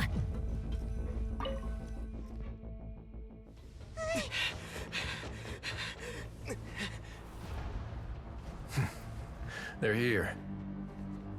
Just like I said. We have it!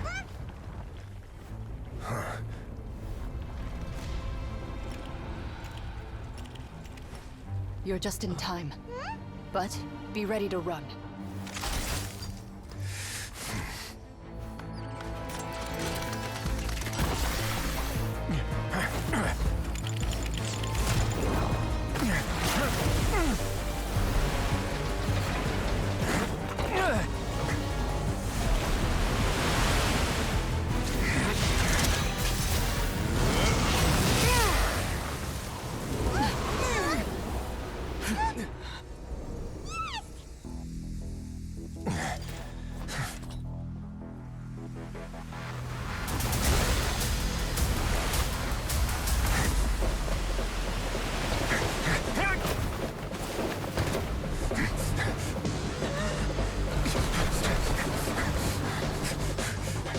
Three, two, one.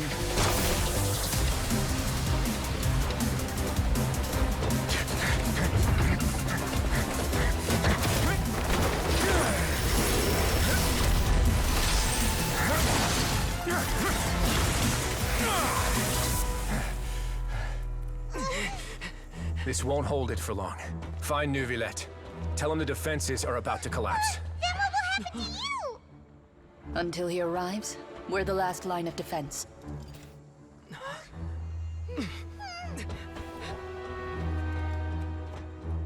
The gate. How long do you think it'll hold? That depends on us.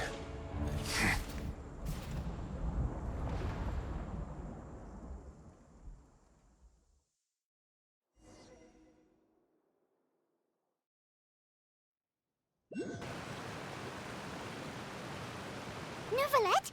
Why are you here? Traveler, I need you to head to the Opera House immediately. Farina will soon be meeting with the Knave there. You must protect Farina, and make sure she doesn't spend too much time alone with her. Will do. You have my sincerest gratitude.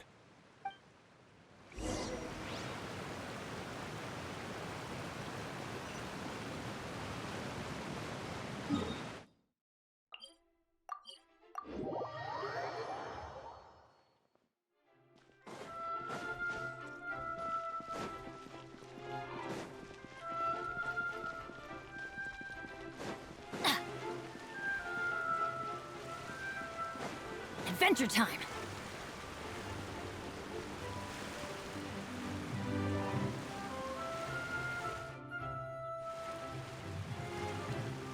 Look! There are a ton of Fatui Palais Mermonia people over there! The Knave is probably here already. We need to hurry! Are you two the traveler in Paimon? Monsieur Neuvillette has left instructions. Please follow me. Though I'm sure he's already explained, this should be a mostly cordial conversation, unlikely to give rise to violence. But it would be most appreciated if you could protect Lady Farina to the best of your abilities.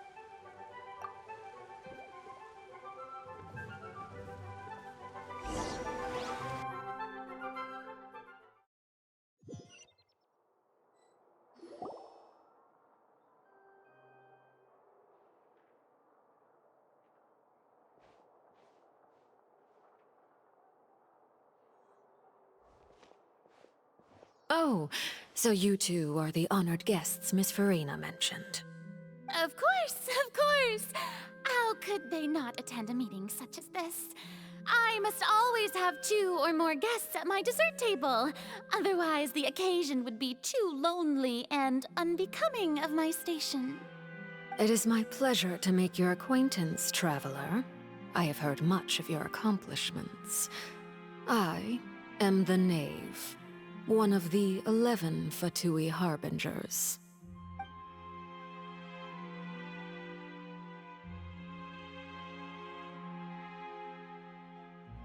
I've already prepared seats for you. Come, sit beside me. Perhaps you two are unaware of how Miss Farina and I do things. You see, we actually recently agreed to get together for tea when we had the time. See this? This is a limited type of confectionery that Miss Farina simply adores. There are only 16 slices sold every day. Here, why don't you and Paimon have a taste?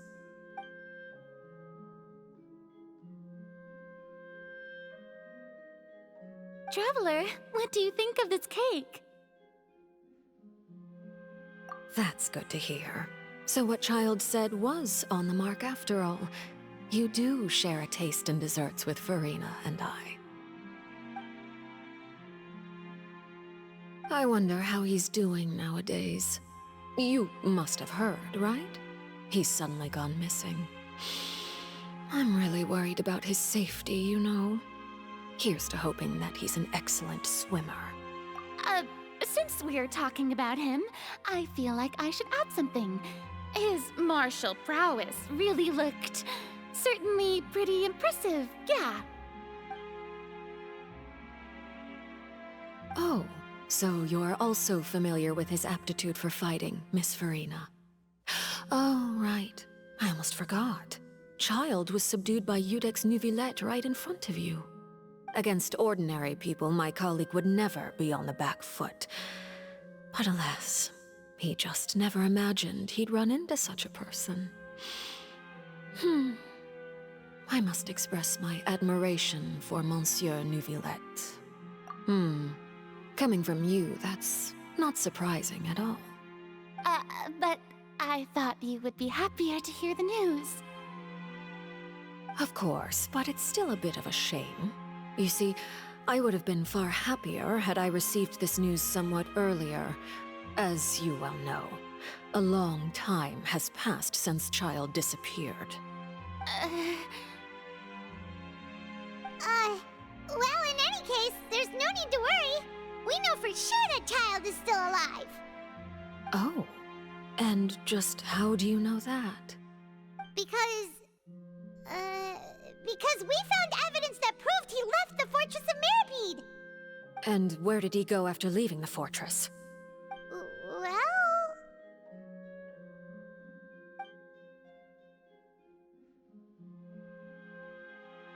The Fortress of Meripede lies deep beneath the waves. Unless he pranced right out of the main gate, he must have had to swim for it. Do you have any proof that he surfaced safely? Ah, that is good news at least. His sister Tonya sent a letter to Fontaine not too long ago. Since he was unfortunately unavailable, I picked it up on his behalf. Do you have any idea how he usually writes back to his family? Dear Tonya, your letter made me feel like we were still enjoying our time in Snezhnaya together. I'm currently admiring the scenery on the streets in front of the Opera House. Is it something like that?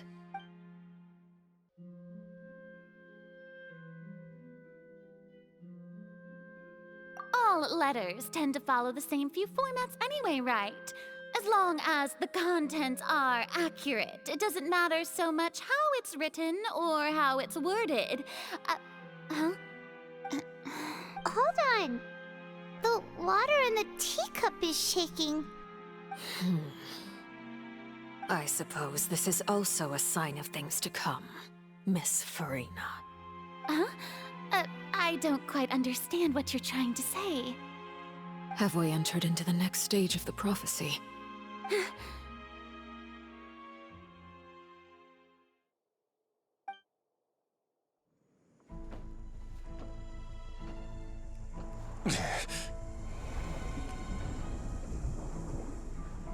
My thanks to you both. I will take it from here.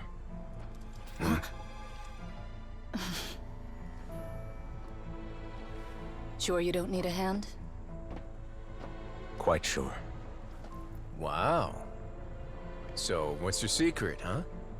Let me guess. Nah, who knows? Maybe it's just your sense of responsibility.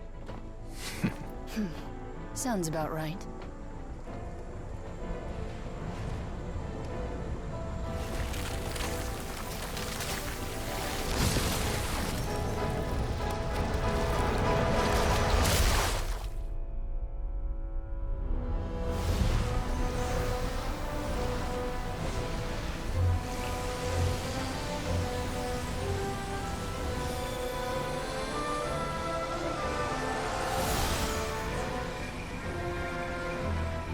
day may come when the prophecy is fulfilled and the waters burst forth.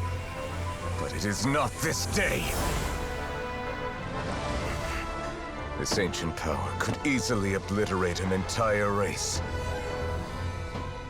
A tsunami of fury would unleash endless catastrophe.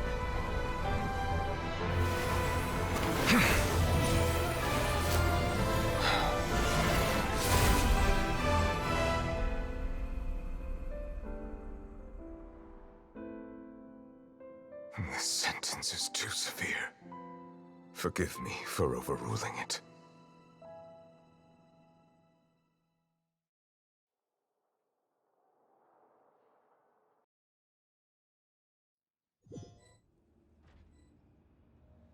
All right. Seems like the problem inside has been suppressed. Let me guess, we're safe for now. Indeed. But only for now. I win this bet. You owe me a present. Very well. It was indeed just as you said. You made a bet? We made a bet on the size of your entourage.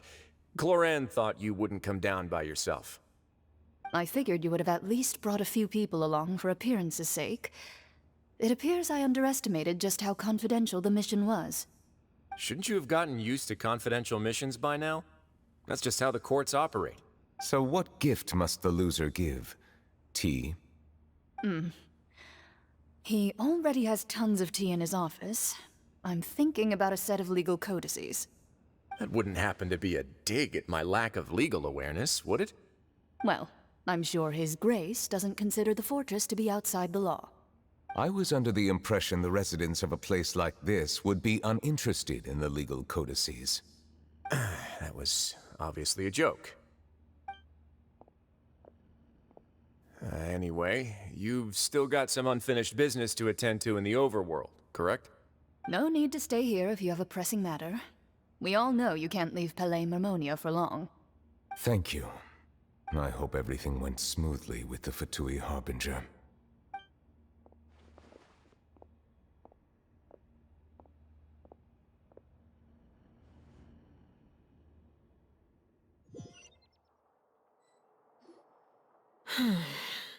I must say, we've spent long enough playing house.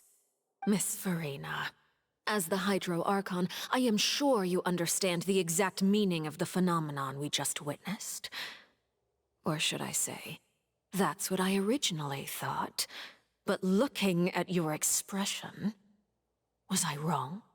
And you haven't a clue? What are you trying to say? At this point, I don't think there's any more need to speak as diplomatic representatives. Allow me to speak to you now as just a Fontanian. You know the prophecy by heart, and also that every part of it is being proven true. Yet, here you are relaxing, drinking tea, and eating desserts as if it's all nothing more than a few stray bugs in your garden. Do you really think that's acceptable? The prophecy's hanging above our necks like a guillotine.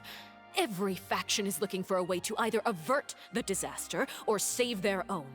Even the orphans of the House of the Hearth have devoted everything to saving their homeland. But you? It beggars belief just how nonchalant and carefree you have been. From the very beginning, you, the god Focalor, you have utterly failed to take action. You're wrong. I've never ignored the prophecy, nor have I just been passing the time in self-indulgence. Retract your accusation and stop doubting the wisdom of the gods with such absurd conjectures! I am not alone in my doubts, you know. All the children of Fontaine may be harboring the exact same thoughts right now.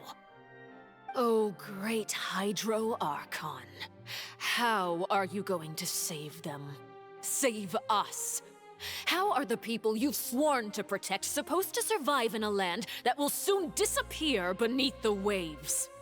I have my ways, and I've been working on them for all this time. Even if you look down upon me, you have no right to judge me! Fontaine will be saved. Even if I still cannot see the true future right now, As long as I continue on as I am, I will be able to hold my head up high!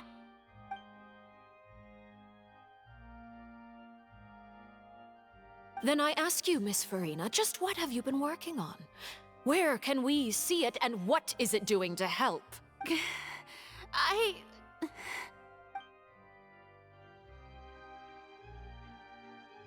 My machinations are just like the prophecy itself. They will only reveal themselves at the fated time. It is just that beings like yourselves are unable to perceive them as of yet. I see. As a god, the proof of your labor always lies beyond prying mortal eyes. Allow me to be so bold as to ask another way. Would it be possible for you to tell us the parts of your plan that are not confidential? Such as your emergency response plan for the impending disaster? An emergency response plan? Oh, that look in your eyes. Have you not even prepared one of those? The emergency response plan is also strictly confidential. Then allow me to jog your memory. Miss Farina, what is the purpose of your Oratrice Mécanique d'Analyse Cardinal? And what do you plan to do with the massive amounts of indemnitium that has accumulated over the years? The Oratrice? It's just like it appears to be. So you also have no idea. If I'm not mistaken, someone's using it to prepare for something. But unfortunately, it would seem that someone is not you, Miss Farina. I first caught wind of this when Linny tried to investigate the Oratrice in the Opera House. You see, even just getting close to the core contaminated him with an extremely large amount of indemnitium. But even if that had nothing to do with you, then what could you possibly be working on, oh great Hydro Archon? Oh, right. I almost forgot. Udex Neuvillette is not at the tea party with us today. Miss Farina, I suppose you must have ordered him away to take care of some troublesome business. Yeah, yes, that's exactly right. Please keep it a secret for me. Of course I will. Although, I must say, Miss Farina, you seem quite insecure without the Udex by your side. Oh, very well. Let's stop that conversation here. There are still a few slices of cake left, so please, help yourselves, everyone.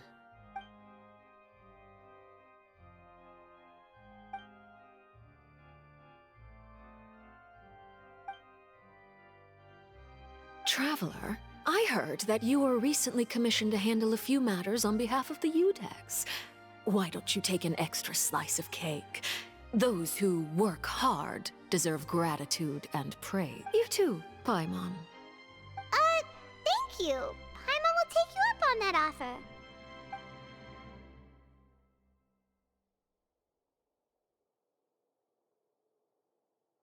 Oh, Paimon's super full. That cake was great. If it's on my tea table, it must be of the highest quality. Yes, and we must thank the knave for bringing these over as well. You're welcome. I'm sure the cake also felt greatly honored to be featured at Miss Farina's table. And I was merely catering to Miss Farina's tastes, seeking a chance to chat over tea. It is getting late. Why don't we call it a day? There are still a few matters that I need to take care of, so I must take my leave now. Very well. We'll end it here. Mind seeing me off, Traveler? We could use the opportunity to discuss Child before I must be on my way. Paimon's coming too!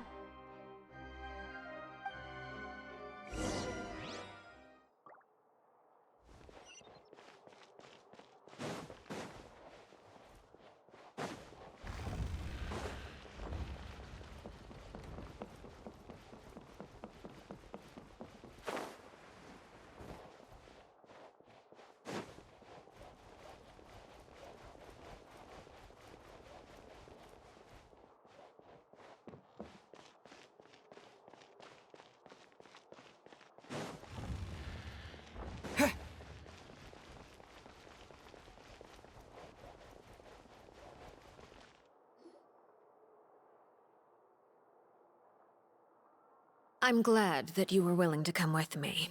Of course, Child was just an excuse. I have no interest in your dealings with him. That's what Paimon thought. You lent your aid to the children of the House of the Hearth. As their father, I would like to express my gratitude. That was all. Formal topics should be discussed in formal settings, and informal topics in informal settings. I know you just returned from the fortress of Meripede. Relax. I have no intention of trying to get anything out of you. Linny, Lynette, and Fremine are still there, and I trust their judgment and abilities. They've all been working very hard and have always done all they can to fight back against anyone who tried to stop them, especially Linny. You mean Wriothesley. He's a tricky one to deal with. It's unfortunate that Linny's so eager to prove himself that he can't learn to rely on others, including me.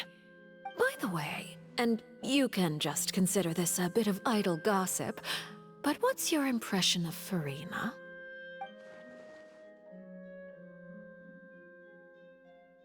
You are outside of our disputes, and the freest person in all of Fontaine, able to move around most easily. Allow me to share my perspective with you. And that's everything that happened during the trial.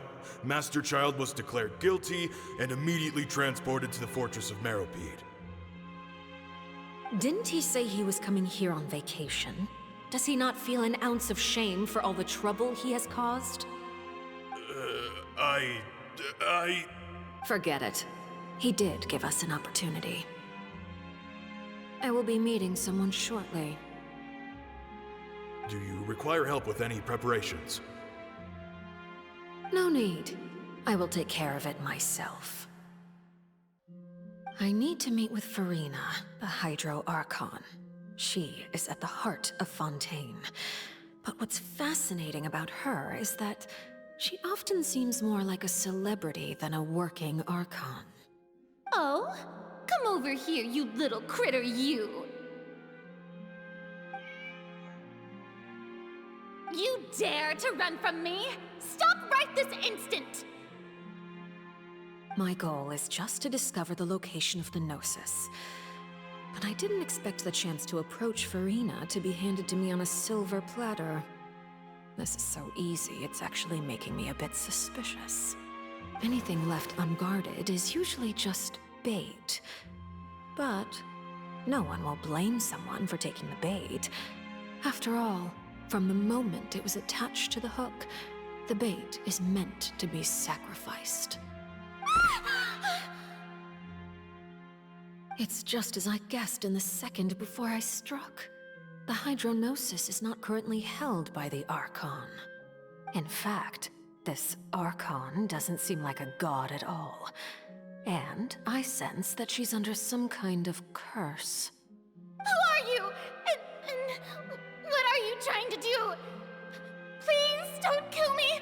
I'm begging you, please! The fear in her pupils is genuine, so perhaps she's not bait after all. Either way, targeting her has lost all meaning. I left the scene with ease.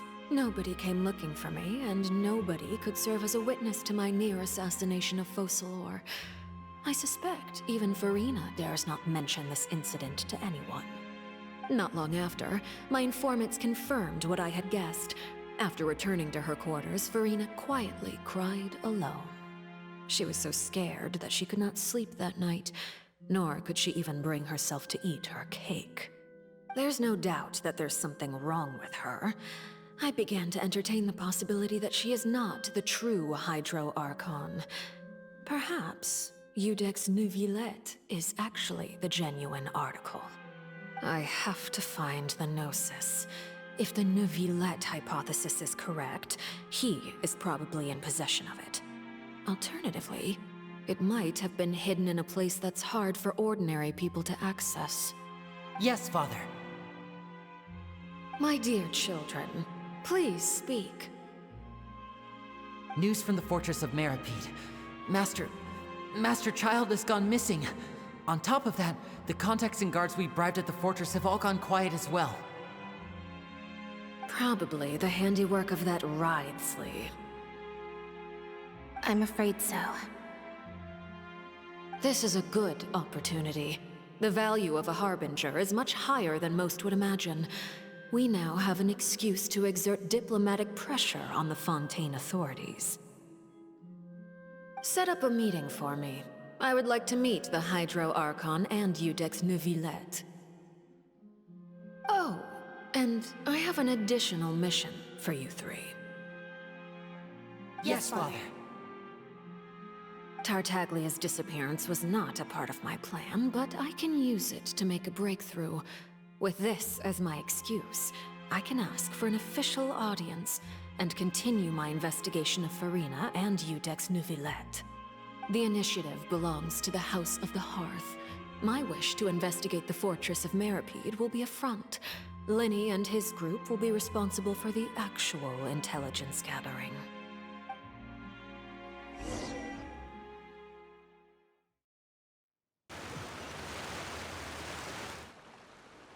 You should know the rest. Lenny's group is quite close to you, so they wouldn't have hidden anything from you.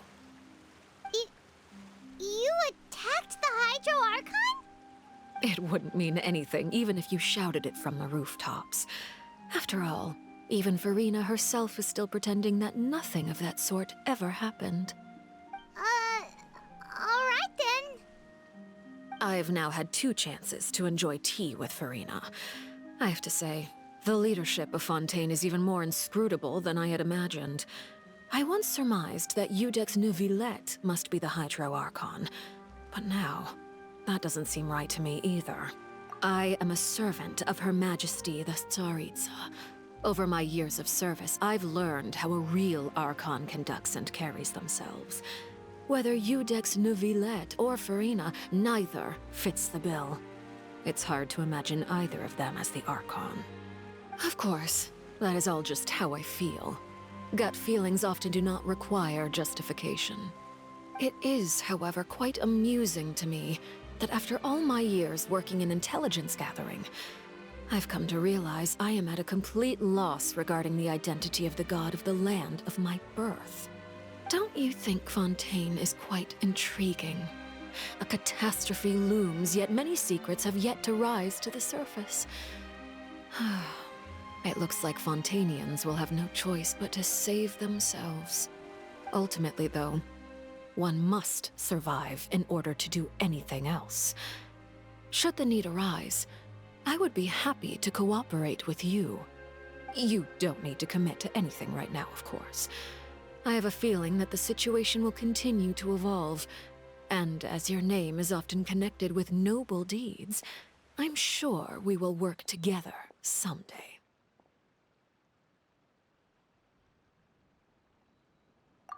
He certainly returned quickly. You must want to catch up with each other, so I'll leave you to him.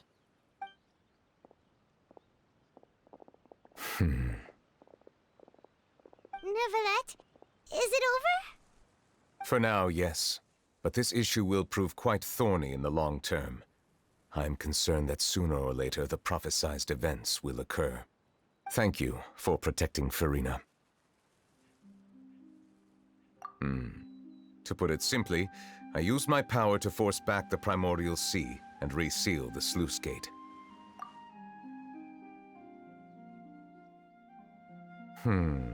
So as expected, the Knave has turned up the pressure on Farina. She's trying to feel her out, though I'm still unsure as to her motives. Permission granted. Whoa. It can't be that you're the real Hydro Archon, right? But that's just a speculation on our part, though. You can't tell us? Then that's okay. We can talk about something else. We won't try to force you. You guys in Fontaine are super strange. If by the phrase, "you guys," you are referring to Farina and I, Then although I'm not sure just what you are trying to imply, I must clarify that I do not share her positions on a multitude of topics. I believe so. The fortress has a long and complex history. It has seen much grief and suffering. And now, another catastrophe will soon be upon us. I mourn this turn of events. Huh? Why is it raining all of a sudden?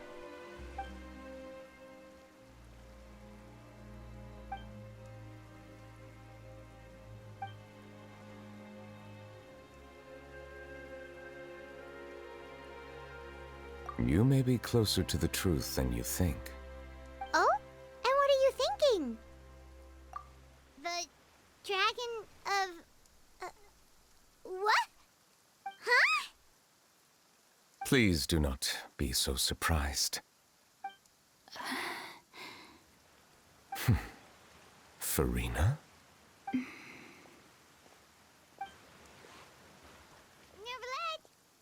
Neverlet, are you listening?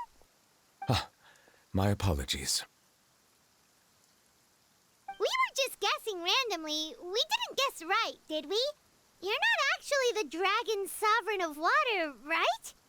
Well, if you don't want to confirm or deny... You guessed correctly. I sincerely hope you'll be able to keep this a secret for me. Right, of course. We'll definitely help you keep it a secret. There's still something Paimon wants to ask you, though. Please, go ahead. Well, if you are the dragon sovereign of water, and you were able to force back the primordial sea from the fortress, then since Fontaine's prophecy is all about seawater, couldn't you just use your power to solve the crisis? None of the currently living dragon sovereigns in the world, myself included, possess our full dragonhood. They say that when the first usurper arrived on Tivat, they seized a part of the dragon's power. Today, that stolen power is the basis of the Archon's authorities. There are 7 elemental Archons and 7 matching dragon sovereigns. The dragon sovereign of water who lived through that era perished a long time ago. As their successor, I know far less of that part of our ancient history. In any case, I believe I will not be able to do much unless the Archon disappears and returns their elemental authority to me.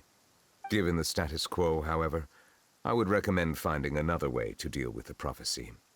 Oh, so even you can't solve it. I still have some urgent matters to attend to at my office.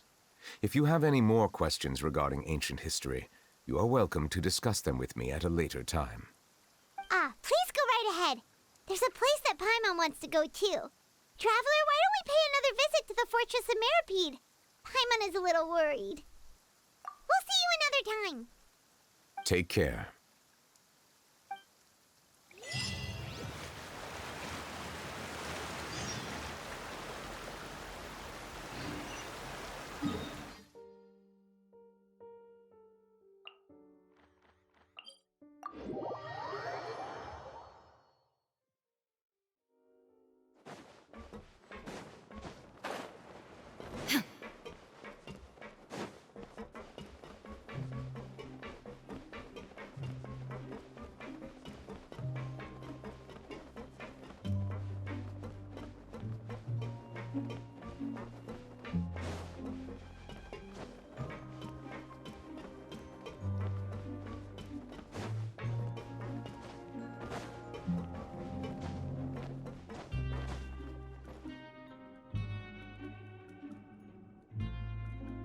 Now guess, what suit will this next card be? A bare-teeth cat? Well, well, look who it is. Traveler, Paimon. Hello, everyone. Looks like you're recovering nicely from it, eh? Mm-hmm. Thanks to everyone's support. Oh, right. I managed to work up the courage to thank Miss Clarant in person. Whoa, how did she react? She told me that it was nothing. It was as if saving a life wasn't a big deal to her at all. She also told me not to worry about it. She didn't want to stress you out, that's all.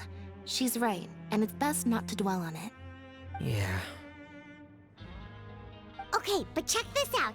We went back to the opera house and we met the knave. You met Father? Did she say anything to you? She said a few things that were, a bit hard to understand. And also that she's looking forward to working with us in the future. Her attitude towards you is even better than what we'd imagined. That's fantastic. You should believe her. She has her own way of doing things, and she'll do everything in her power to help those she considers close, which now might also include you. Mm-hmm. Father is very capable, and also trustworthy. Oh, Paimon just remembered that she thought Lenny was a bit too proud as well. She said that you should learn how to rely on others sometimes. Got it. Huh. That does sound like something that Father would say. Hey! Are you going to stay here for the next few days? Looks like it, yeah. Excellent. I will host a tea party. For real? Then Paimon wants another serving of cake. Another implies that you were already served some delicious cake while you were up there. How lovely. Well, next time, you're going to have tea and snacks with us.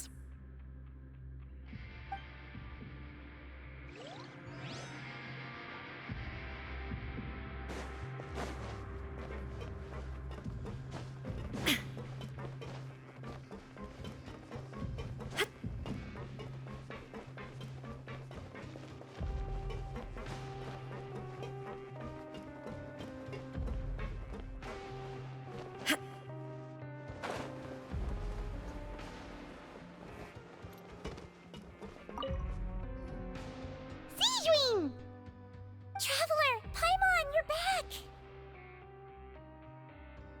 Are you still doing all right? Did either of you get hurt?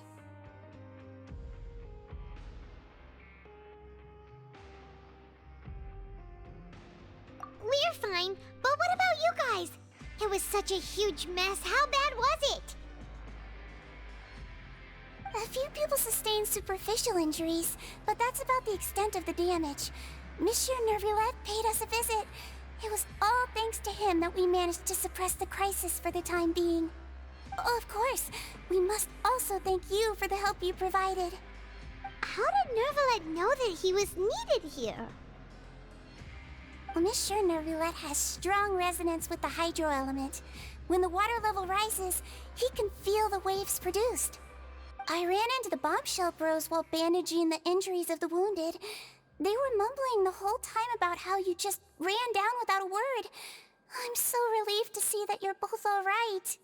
If you're not too pressed for time, please stay with us a few more days. Just let me know if you get a craving for any particular dish, so I can have Mr. Walsey get your meals prepared. Oh, and please feel free to visit the infirmary for a break at any time. I'd like to take the opportunity to spend some more time observing your facial muscles as well.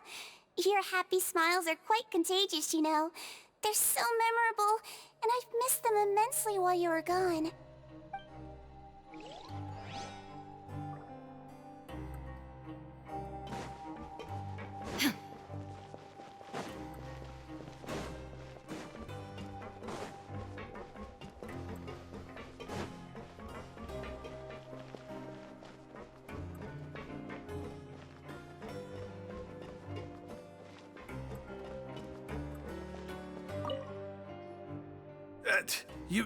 You guys are back? Crystal! Macaroon! You guys didn't get caught and thrown back down here, right? Huh? No, not at all. And here I thought you'd managed to escape from jail during all the commotion.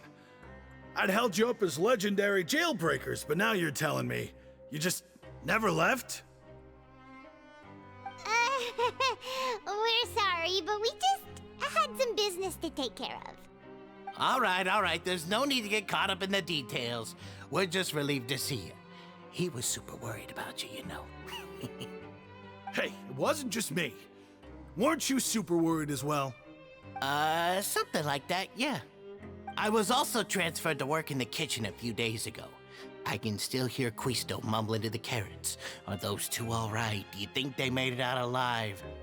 Whenever he'd say that, I'd tell him I'm sure they're fine. Wherever they are, they're kicking back with drinks in hand, enjoying the lovely scenery. Hey, there's nothing wrong with worrying about your prison pals. Is there? I mean, considering how they always love listening to all my gossip. These two. They sure are a lot warmer and friendlier than when Paimon first met them. Oh, well, if you say so. I'll be watching you to make sure you finish every last bite.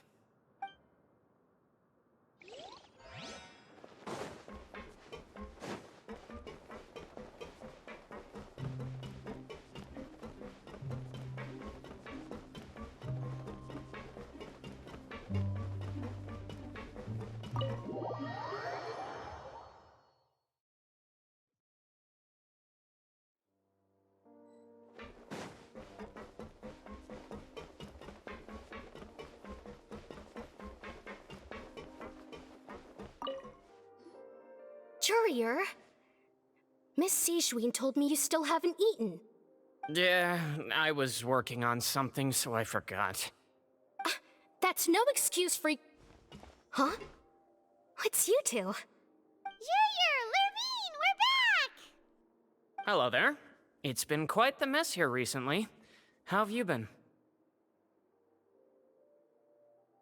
And you? Are you still taking the secret passageway from the infirmary to work on the ship? Yep. That is still top secret, though. So don't say a word to anyone. It can be a bit annoying when there are lots of people in the infirmary, but I still prefer taking that route over the one from the Duke's office. I mean, the infirmary does make it easier for you to slack off. Oh yeah? Then why are you also here so much? You two really are just using your jobs as a cover for your relationship, aren't you? Not at all!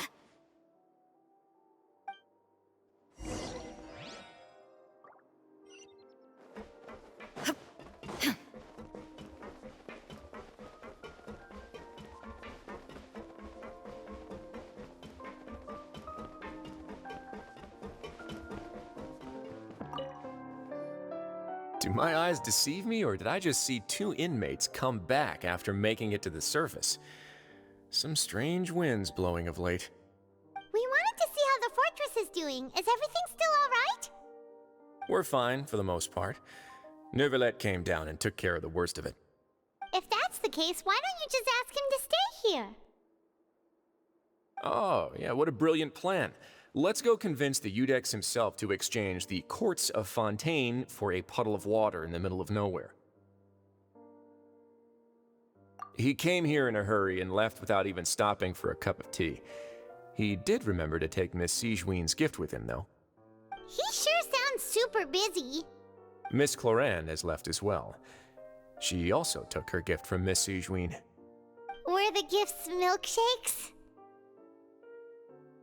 Neuvillette got the milkshake. Clorand received lipstick instead.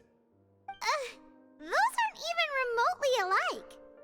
Well, it's Neuvillette's own fault for making Sijween worried about his health by working so much. But besides that, our head nurse is still pretty fond of picking out beauty products for the ladies. Oh, and I have some gifts here for you as well. Are these from Sijween too? Nope, they're from yours truly. You've already wrapped up your work at the fortress, so you can return to the surface at any time. You haven't yet served your full prison term, however, so you may continue to use your cell until your term is up. For real? Then we could stay here for a really long time? You may access the cafeteria for free. Hooray! Just remember to come complete your paperwork once it's time for your release.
We're back in our cell again. We're no longer prisoners, though, so it really doesn't feel the same.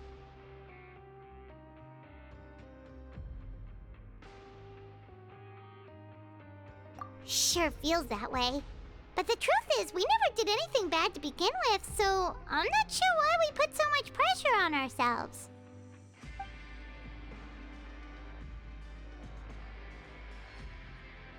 Huh? How did you know? Hey, that's not true! All right. Okay, Paimon just wanted to say that we really are an amazing duo after all. It's like we've now gone to so many places together and become friends with so many people. We've never stopped traveling or stopped meeting new friends. There are so many bad things in the world, and we're just two people, but we've still been solving problems no matter where we go. Isn't that pretty cool?